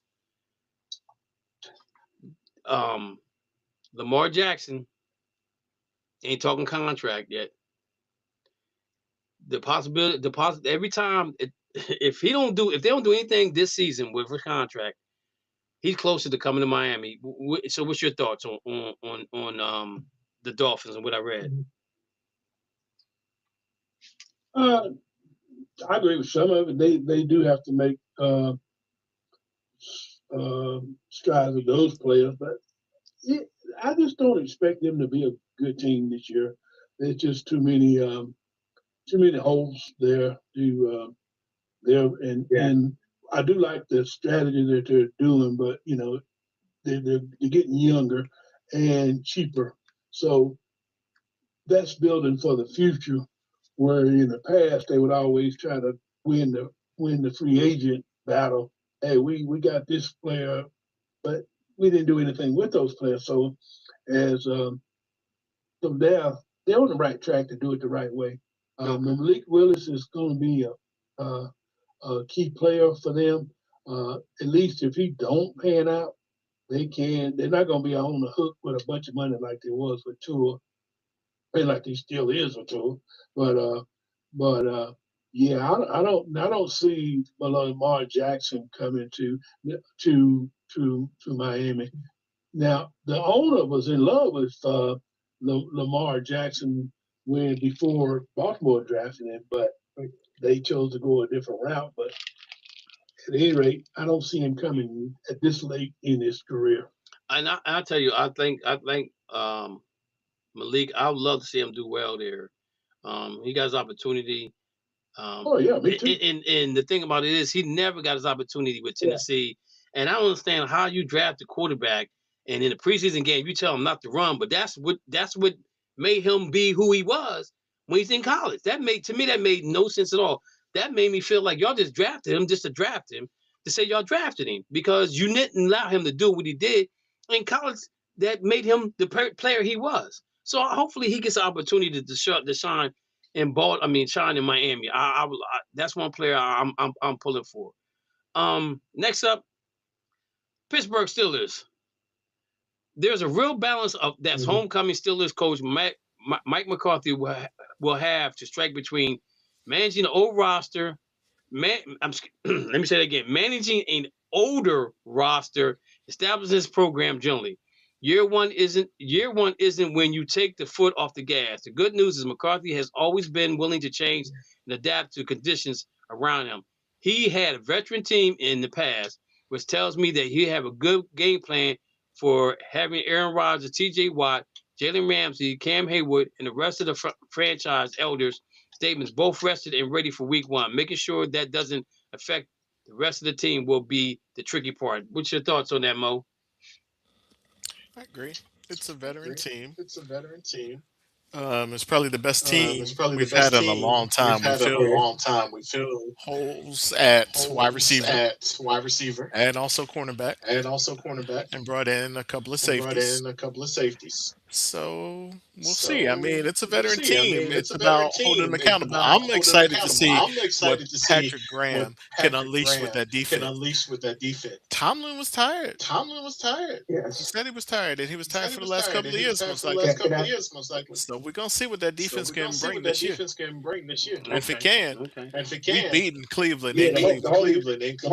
I don't care about winning Super Bowl. We beat Cleveland in Cleveland. I'm happy.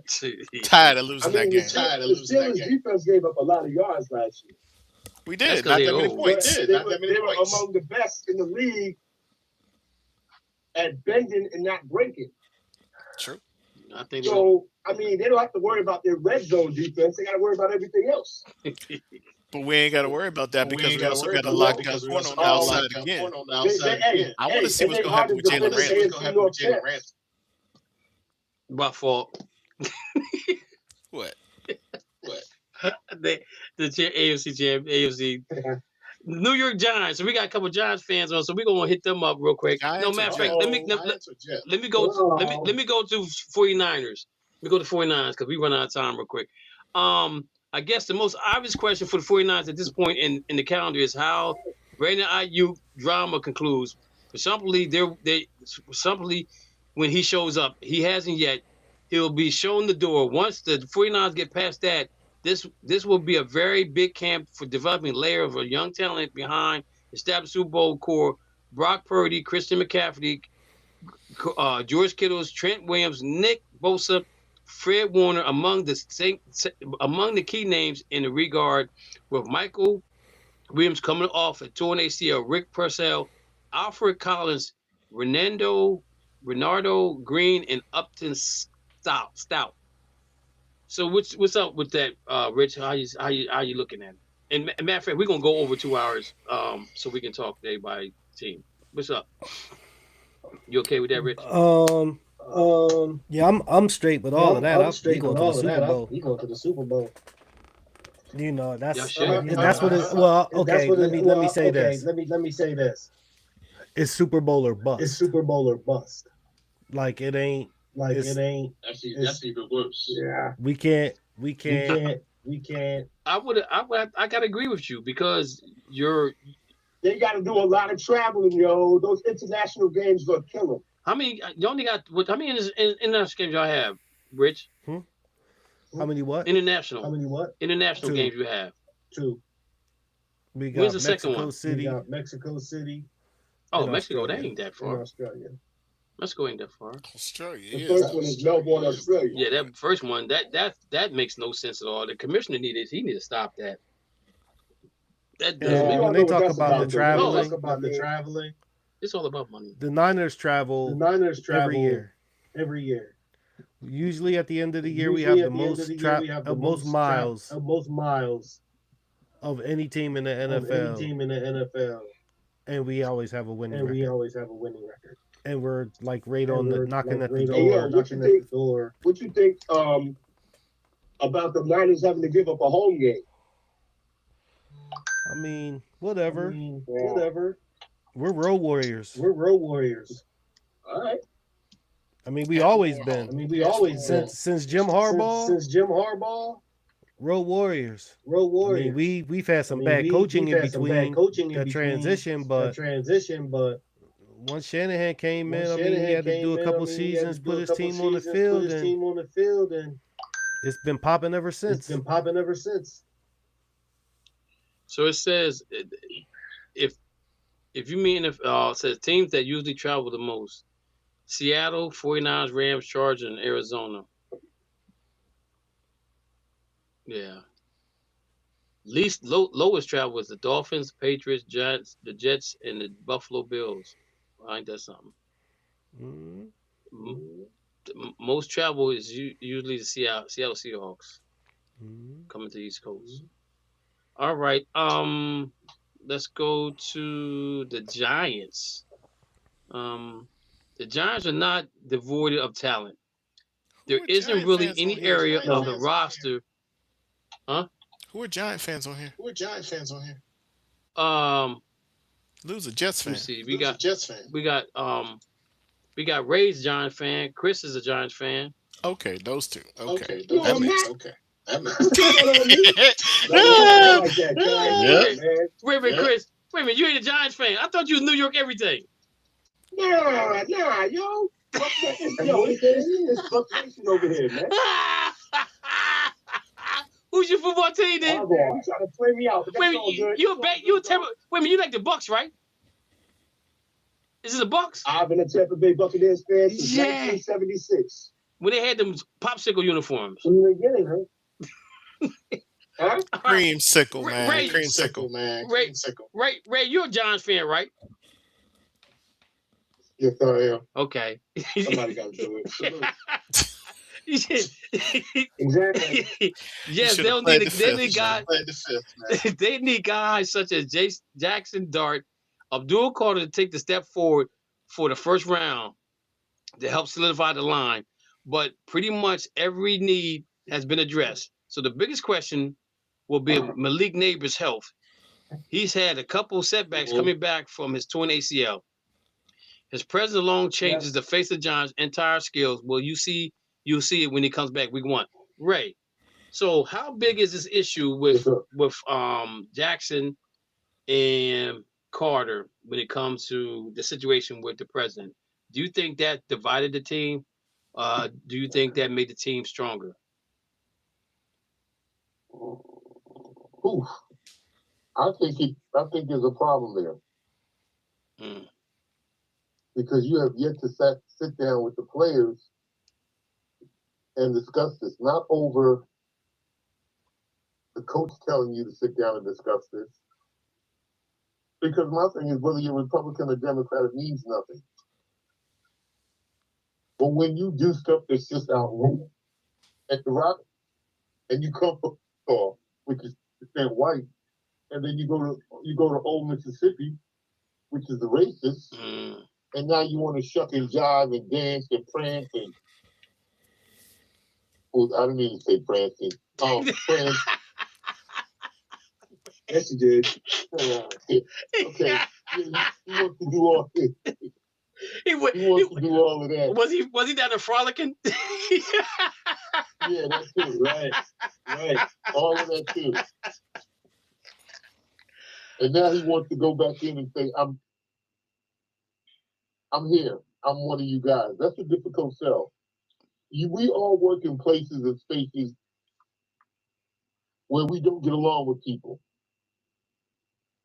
So just to say we're here playing that everything is good, it's a hard sell. Okay. So, and to me, the biggest thing with him, he's often injured. He spent 8 times in a concussion room. Yeah, that's big. He has to learn how to get rid of that ball, or he needs to learn how to slide, one of the two, because that's not going. He's not going to keep. He ain't going to be able to keep doing that, and remain in the league. All right. Tampa Bay Buccaneers, perhaps the biggest loser contractor in the NFL for the summer, is the one that the Buccaneers and Baker Mayfield has yet to tie up. Tampa has a good recent history for doing deals during camp. Tristan Wirth, Luke Godek, Zion McCullum, but Mayfield has already said he wanted it settled before camp. So it'll be interesting July as the Bucs look to get back to the top of the division. They won 4 years in a row before losing out on the fifth in the week 18 last year. So Chris, in the contract they're saying they want to put in some clauses of if he gets hurt, then certain money's delayed. What about a clause holding on to the football? and yo, I'm a Buccaneers fan all day. I wouldn't give Baker Mayfield no type of fly. No way, no how. No. This dude has got us to the how you say you can lead the horse to water, but you can't make him drink. Baker Mayfield, I can name so many in the playoff game. He's scrambling, looking for somebody. Instead of taking the yards, he fumbles the ball. So he came against Atlanta last year. Even though Mike Evans slipped and fell, he threw an interception against Atlanta. So let me ask you. And I'm gonna tell you this, Kyle. I think that's why Mike Evans left. He didn't want to play with Baker Mayfield. You know what? I believe so too. I honestly believe it. But let me ask you a question. Chris. Would you take Jalen the quarterback for Jalen Hurts over Baker Mayfield? Yes. Yep. And you know what, though, Kev? You just brought up something, and I know some people's eyebrows raised. Rich.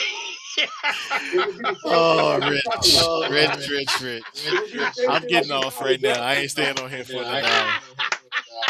I ain't doing this.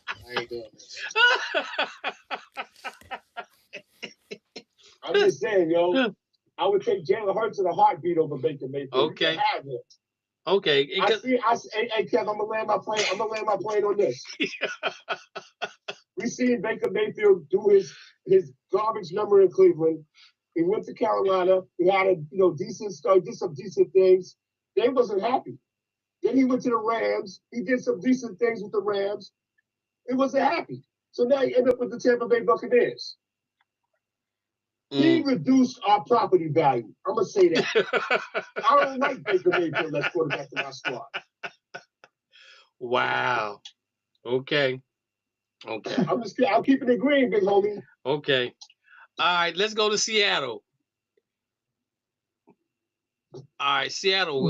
The World Championship Seahawks, as I saw it, had 3 clear areas that become needed this offseason: running back, safety, corner. With the departure of Kenneth Walker III, Kobe Bryant, and Tariq Woolen. Accordingly, running back Jared Price, safety Buck Clark, and corner Julian Neal were their first 3 draft picks, and all 3 will be guys to watch in the late July and August. Another storyline that will tie back to Price with Zach Charbonnet returning from a torn ACL. So, Sandy, the quarterback, the running back situation, when Kenneth left, how did that feel? How was that situation? How did the situation affect you, and how do you think that it affected Seattle, because Seattle didn't even offer him a contract. He just. So the way that affected me at first was a good thing, because the problem was throughout that season is when you have both good running backs who are dominant when it comes to their running style, but one has the perfect height while the other one only is good for certain plays. So after the Super Bowl run happened with Walker's nice stat line MVP, it came to the conclusion with the Seahawks organization, and I feel like it was a smooth thing because Walker wanted more play time, not 48% or 50-50.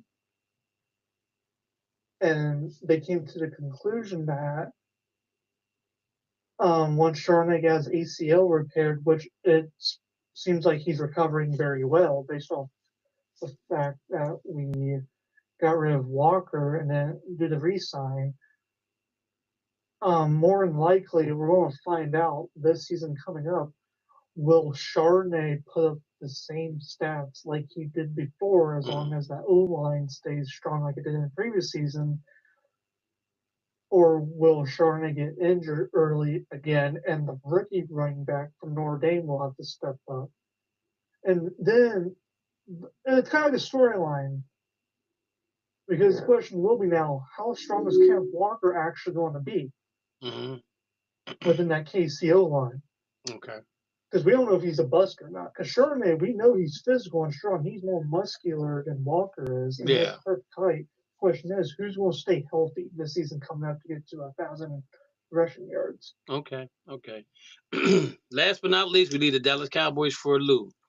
One of the biggest positions battles is in any camp, Tyler Guyton versus Nate Thomas to be the Cowboys' left tackle.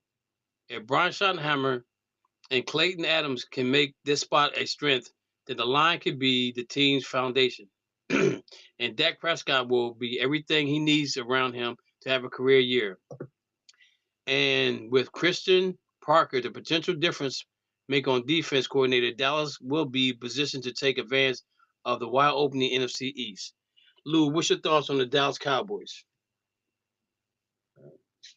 Well, at first, last year they had a lot of problems, especially on the defense. They need to work on that. Prescott needs to do better as well. I mean, he was just waiting off last year. I mean, the Cowboys were completely flat. They didn't play like they should have, and they had to be better this year. Okay. Especially on defense, because if they don't have that, they are going to have another terrible year with the AFC East. Okay. All right. All right, guys. Well, that's my show for tonight. Hey, real quick, Jeff Lipscomb said to me, he said, what the Cougars gonna look like this year? I have no idea, bro. I don't know what they're gonna look like. There's a lot of kids that left. Some kids came back. We got 4 home games, so that tells you right there that we only got 4 home games. Everything else is on the road. So I don't know. We need a quarterback. I know. I'm hearing. I don't know. I don't know how that's gonna work out either, Jeff. So. If I find out more information, Jeff, I'll let you know. Go ahead. Go ahead. When that Garrett trade happened, do you think that Garrett will have the same stats like he did in Cleveland, or do you think they're only a lower or a little higher with the competition he'll have with who he'll be facing? Well, I'm gonna say this. Once Aaron Donald comes back, then I don't think it's going to be an issue. And Rich will be probably sweating bullets when that happens. But I don't understand. These people are men. Like, they're not superheroes. They don't have super strength or anything. Myles Garrett doesn't historically have great games against the Niners. Like, these dudes are men. We gonna fight. Hey, Myles Garrett didn't have a sack against the Steelers last year. In 2 games. Right. That's because he threw. That's because Aaron Rodgers threw that ball away. That's what he's doing. He was like 2 seconds. He get rid of that ball. But I think defensive what the Rams have put together, he's gonna get a lot of opportunities to get a lot of sacks. There's a good possibility he could probably break his sack record from last year because they went out and addressed the defensive backs. They added some more guys on the defensive line. So it's gonna be really interesting how teams play against him. You know, and you heard what they said. It's like, yo, this dude right here is it's just And I'll be honest real quick. The Rams, in my opinion, have a good shot to be a Super Bowl contender because you guys' defense is phenomenal from the D-line to the corners and then linebackers and etc. Just a matter of can that offense do what it's supposed to do. they got to stay healthy. That's the key right there. In all honesty, analytically, the 49ers should be the team to win the division because they got the third best. They got one of the easiest schedules in the NFL because they were 12-5 and they ended up in third place. So they're playing third place teams that might have been 7-8 or 9-8 or whatever the case may be. So they should be the team to win the division. To be honest with you. But again, it's all about if the Rams can stay healthy. That's a big thing.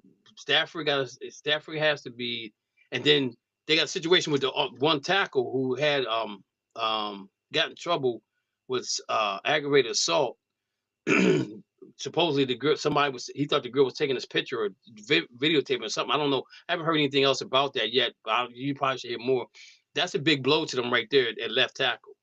You know what I'm saying? Because they let a couple guys walk because of him. So they may have to address that issue somewhere down the line. So yeah, I'm excited. I'm excited for this football season to see both my teams play. Definitely the wide receiver core and the Browns, man, I can't wait to see them guys get. Ooh, we're gonna light them. We're gonna light Pittsburgh up with them. Oh my goodness, I can't wait. Woo! I don't know why. Kevin, can I say something? Go ahead, Ray. Kevin Dixon. Go ahead, Ray. Can I say one thing? Go ahead. I'm going to say this and I'm going to be quiet.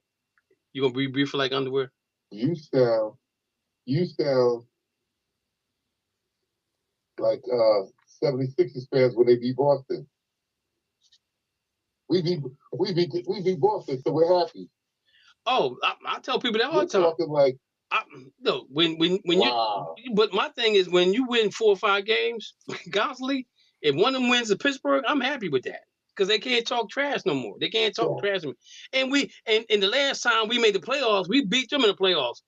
But then they gonna say, well, we got 5 rings. How many rings you got? And I'm like, 5. Them rings are so old. 5. We got 6. They so old. You can't even give us credit for all 6 rings we got. They all old, so I don't care. I can give you 7. They still old. Well, I'm gonna say this to you. I'm gonna say this to you that I'm gonna hang up. I know that the New York Knicks has a championship that's gonna last for the next 5 years. You got 60 months to celebrate after 53 years. Yeah. I ain't mad at you, Ray. If it took 53 years, took you long enough, hey man, look here. Celebrate every chance you get. Every chance you get. All right, Mo. What you got for us, Mo? I've been holding on to this. I'm gonna be in New York this weekend. At the round of 16 of the World Cup. Okay. I'm gonna go see Brazil against the winner of Ivory Coast. And somebody. I don't know.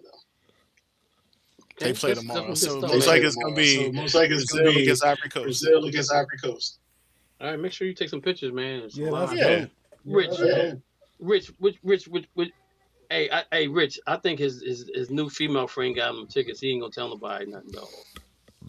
Good for him. I got That's him. what's up. I got him. Even if she got him. That's what's up. That's what's up. Rich, what you got for us? I saw some good boxing this weekend. I'm just looking forward to more. You watch Um, Boots?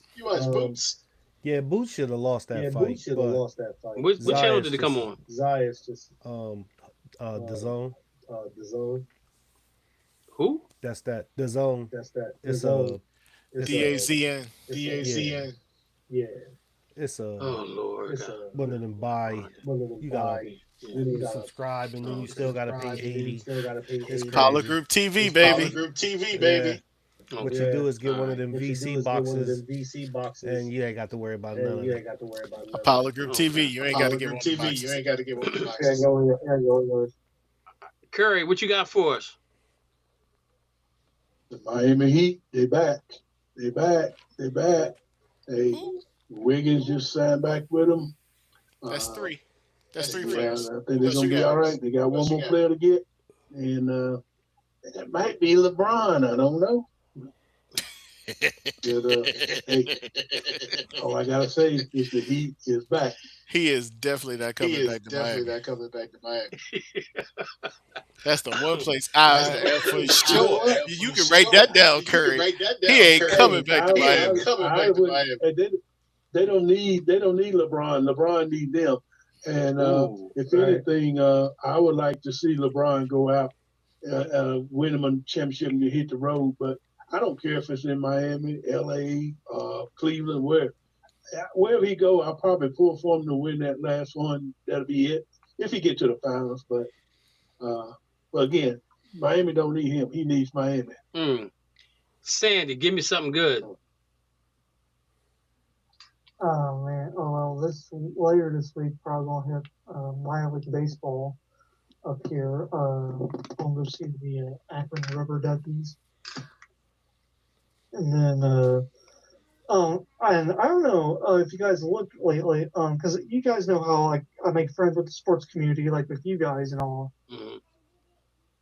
But recently, I became friends with Browns quarterback that won a Super Bowl with the Cowboys. Bernie Kosar. No. Quarterback that won the Super Bowl. Vinny Testaverde. He didn't win with the Cowboys. No, Bernie Kosar. Bernie Kosar. Bernie Kosar didn't win it. Yeah, Well, he wasn't back up. That's right. Yeah, he did win it. Yeah, he did. Yeah. He didn't win it for the Browns. He didn't win it for the Browns, though. He won it. Shut up. No, he won with the Cowboys. He was the backup for Aikman. He surely did win it for the Browns. Go ahead. Matthew, go ahead. That's it. But yeah, anyway, been chatting with him lately, and let's just say, Mo kind of knows what's kind of going to happen this fall. Okay. Because I kind of mentioned it to him since he's a Steelers fan, and let's just say, one's could be attending the Aaron Rodgers farewell tour. Yeah. I'm sorry, but you're gonna be wasting your money. Unless you're gonna be rooting for the Steelers. Lou, what you got? Lou? Well, Wednesday, it's we're into the knockout round of U.S. Daytona Bosnia Herzegovina, and go USA. Okay. Ray, what you got for us? I just want to say one thing. I'm trying to figure out how Sean Marks has been the president and general manager for the Brooklyn Nets for the past 10 years and has done nothing. Yeah. He still has the job. If you don't expect anything, you won't get anything. But damn it, man. The owner is out of the country. He don't care as long as his team. He got 5 first-round picks last year. And used them all. They filled and them. they did nothing with them. He gonna fill them out to everybody else. All right, guys. My thing is this right here. As you can see, I got my Celtic hat on. I got my Jaylen Brown shirt on backwards. Got Brown's name on it. I am so upset about the social media and how they handle this Jaylen Brown situation. And the thing about it is that makes me really mad is that Boston doesn't tell what they're going to do. they don't tell nobody. Brad Stevenson keeps that close to his chest, right? Right. And when Jalen came out and said, me and Brad already talked, Brad said we talked, you know what I'm saying? And we won't know exactly what happened with the trade with Giannis until Boston is done doing whatever they're doing. I'm a little bit upset behind all the media, the situation on ESPN, how you know the things that they're saying about this young man. I really don't like it. Some of it is he brought it on himself, right? Because I think that him coming out after losing to Philadelphia and saying he had his best season ever. If you're not a Celtic fan, you wouldn't understand. If you're not the organization, you wouldn't understand. Because that organization was meant. They said they was going to win 30 games with him, and he proved them wrong. Now I'm gonna say this: in light of all that, the East was not strong this year because everybody was trying to get that number 1 draft pick because it is supposed to be a loaded draft this year. But Jaylen Brown in the last 10 years has won more games than anybody else in the NBA. Jaylen Brown has been an MVP in the Eastern Conference Finals. He has been MVP for the NBA Finals. Jaylen Brown said, "I will play Luka, but I'll still give you my offense." He's one of the best two-way players in the NBA. Bottom line, right? The problem I have though is like what I think Jaylen Brown needs to understand is because he's so good, his name's going to come up all the time, right? And when your name comes up against Kevin Durant, who we know he's probably a Hall of Famer, Giannis, who's a Hall of Famer, your name comes up that much with those two players, those great players like that. To me, that's an attaboy because you're doing what you're supposed to be doing because they feel you're equal to both of those. And has Jaylen Brown played enough to be in a Hall of Fame? Probably not, right? But if you look at his numbers compared to Jason Tatum's number, they're almost identical. And the thing about it is that Jaylen's been in the league a year longer than Jason, but you don't hear Jason's name being in any draft. I mean, any trades because he's supposed to be the golden boy. I was told, but my thing with that is that maybe no team values him as much as they value Jaylen Brown because he's durable. But at the end of the day, we know it's a business. But I'm gonna say this right here: if he does get traded, whoever he goes to, they better watch out because this young man has improved his game from the first time he got on the court until last year. He improved on everything they said he couldn't do. He's proved to him that he could do. You know, you up 3-1 against bums against the Sixers and you lose, but you get all the blame, right? I don't get that. I don't get why he gets all the blame when it's a team game, right? Jason Tatum doesn't play, right? And everybody on your team that played in the playoffs, if you really think about it, how much playoff experience did they have? You had Hauser, Pritchard, Jason Tatum that had played some significant minutes in the playoffs. Derek White. And they even talked about Derek White. But the rest of them guys have never been in that much pressure before in their life. You know what I'm saying? And things happen. Vooch played in the playoffs. Who? Vooch. Who? Not that we picked up from the Bulls. Yeah, but he was but he was hurt. He by him getting hurt, that didn't help matters none at all. But the thing about it is though, I think that his value as a basketball player is really high if you're talking about trading him for those type of players. But at the end of the day, it's a business, and I think that Jaylen Brown doesn't get traded. I think that they just want to see, they want to show him what his value is to the league and how much what they want for him in order for him to be traded away. Because most of the trades they're showing us right now has nothing, don't include not one big man in it. So I don't see him leaving. I think they probably signed him to that contract extension. And if I'm him, I'm putting in a no trade clause. You want me to sign? I need a no trade clause because Boston did it to Ray Allen a couple years ago. One year they traded him, then the trade fell through. Then they traded him again, and then it didn't happen. 20 years ago. Next year, 20 years ago. and then next year he said, "Yo, I'm out." But I'm just saying though, you can't keep doing that to people and thinking that, and then you can't keep doing that to a player and think that their feelings don't get involved. And some people say that Jaylen Brown's sensitive. I don't think he's sensitive. It's just that he's not taking no bull diggity from nobody. You know what I'm saying? He's educated enough to know. It's a business, Kev. I that's what I said. I know it's a business, but I'm saying when you have the accolades he have, and they're saying we're going to trade you for Giannis. Yeah, he has one title, but he got the most wins in the last 10 years out of any player. But I don't. So it's a business. It's a business. Like he understands this. He Like understands players this. get Like, traded. Players get traded. But see, he doesn't have a problem. He doesn't have a problem with being traded. What he has a problem with is how it's being portrayed. Like he did something wrong to be traded. He didn't do anything to be wrong. He didn't do anything wrong. That's not how it's being portrayed. Yeah, who cares? Like who cares? How's it being portrayed? It's being portrayed that the Celtics want to move on, just like they did last year from Porzingis, Cornette, Horford, Drew. It's all about money, man. So let me say And this. they're not good enough. Let me say this. How many times have we heard that them two couldn't play together? They couldn't win a title together. They won a title together. No. But I'm saying prior to that, how many times do we hear that? We heard about it a lot. Then they won a title together.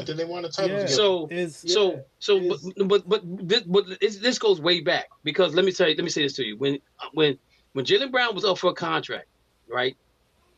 He had one of his best seasons. He got second team, so he gets a max contract. The next year, he has a better season and he doesn't get picked for nothing. So they were trying to get them. They're trying to separate them to not to play with each other. They're trying to separate them. They've been trying to do that from day one. Oh my God! As simple as that. You sound like a conspiracy. No. Think about what I'm saying to you. The year he gets second team, right? So he gets a max. The next year he has a better year than the year he had prior to that. But he doesn't get first team or second team, nothing, because there was no. No, but you're not listening to what I'm saying, because there was nothing that he could achieve at that point. If he did that well enough to get the contract extension that first year, and he outplayed himself the second year, why didn't he get first team or second team that year? But what does it matter? It matters because they wanted to separate them from day one. They didn't want them two playing together. Period. I'm telling you that's what it is. It's hard for a second best player, especially when the first player goes in the first team, for that second player to get the same recognition. That's why people always think that Pippen wasn't as good as Jordan. And he'll never be close because he always was playing second fiddle to Jordan. Right, but there's nothing wrong. There's nothing wrong with that. But again, we haven't heard Jaylen say anything about that. Haven't heard either one of them say anything about it. No, Except for the last thing that we heard was Tatum saying, "I'm happy for my brother when he won the NBA Finals MVP." That's the last time that we heard them talk about each other. But then you have people saying, "Oh, they're not speaking to each other because they're not really that close." And who cares? We see it all the time with JB talking to Deuce. But Jaylen is his godfather, so that's what I'm saying. Those are the type of things that sometimes some of those things. But the thing about it is that you have to care because it's about your integrity, right? And there is no journalistic integrity. And even though that Jaylen Brown speaks out about a whole lot of stuff, and like they said, the reason why he didn't get drafted is because the reason why he didn't go to where he's supposed to go to is because he was too intelligent for the NBA. Drafted. You mean where he didn't go for his No, I'm talking about why he didn't get drafted where he's supposed to get drafted at. He was Because drafted number 3. I know he was drafted number 3, but I'm saying he could have been 1 or 2. But they're saying because he was too intelligent for the NBA. They said that basketball would be his only love. It wasn't even his first love. And the thing about it is, like again, when he came to college, he get a traffic citation. Everybody stops following. Nobody wants to deal with him because they don't even know what traffic citation was about. The only thing I'm saying is this right here. Some of the stuff they talk about, I'm cool with it. But I'm just saying though, at some point, enough is enough because it's been ongoing for like the last 2 weeks. You telling me the social media can't find nothing else to talk about? I see tons on social media. I don't even see anything Boston Celtics. Oh man, no, I'm not talking about Boston. You don't see them. Do you watch ESPN?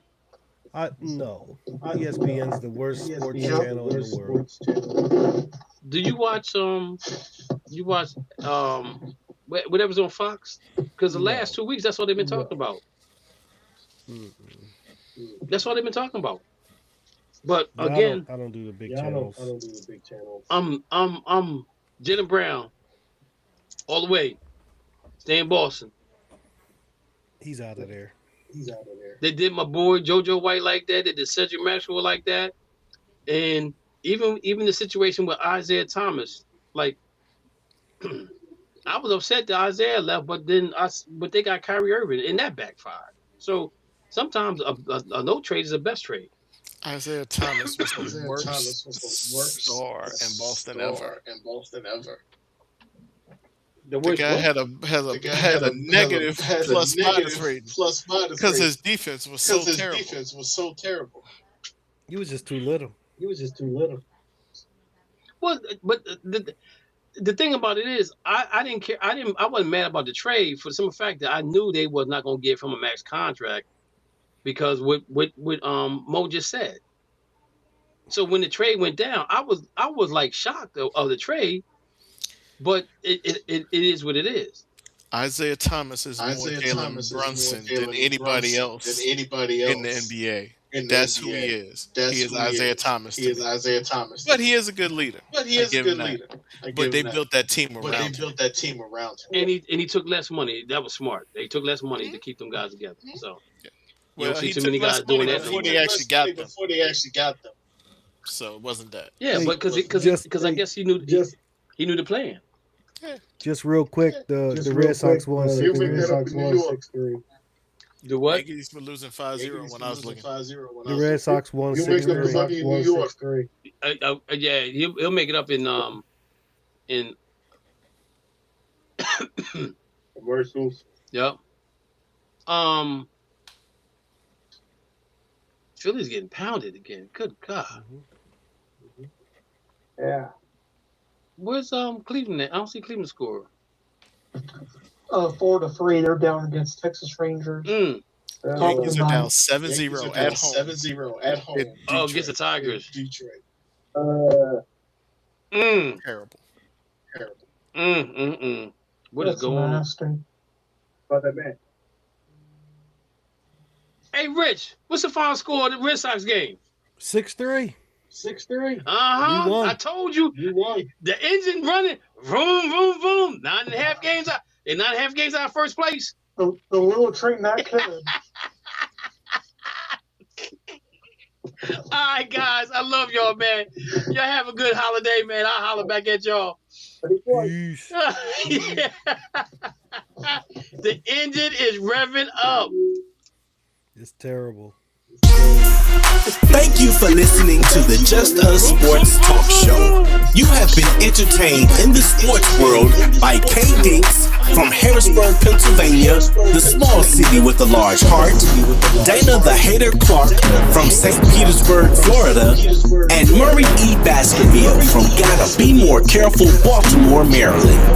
Remember, we throw stones and we do live in glass houses. Big time players make big time plays and big time games. Stay ready to be ready. You have been listening to an In the Zone Sports Talk Radio production.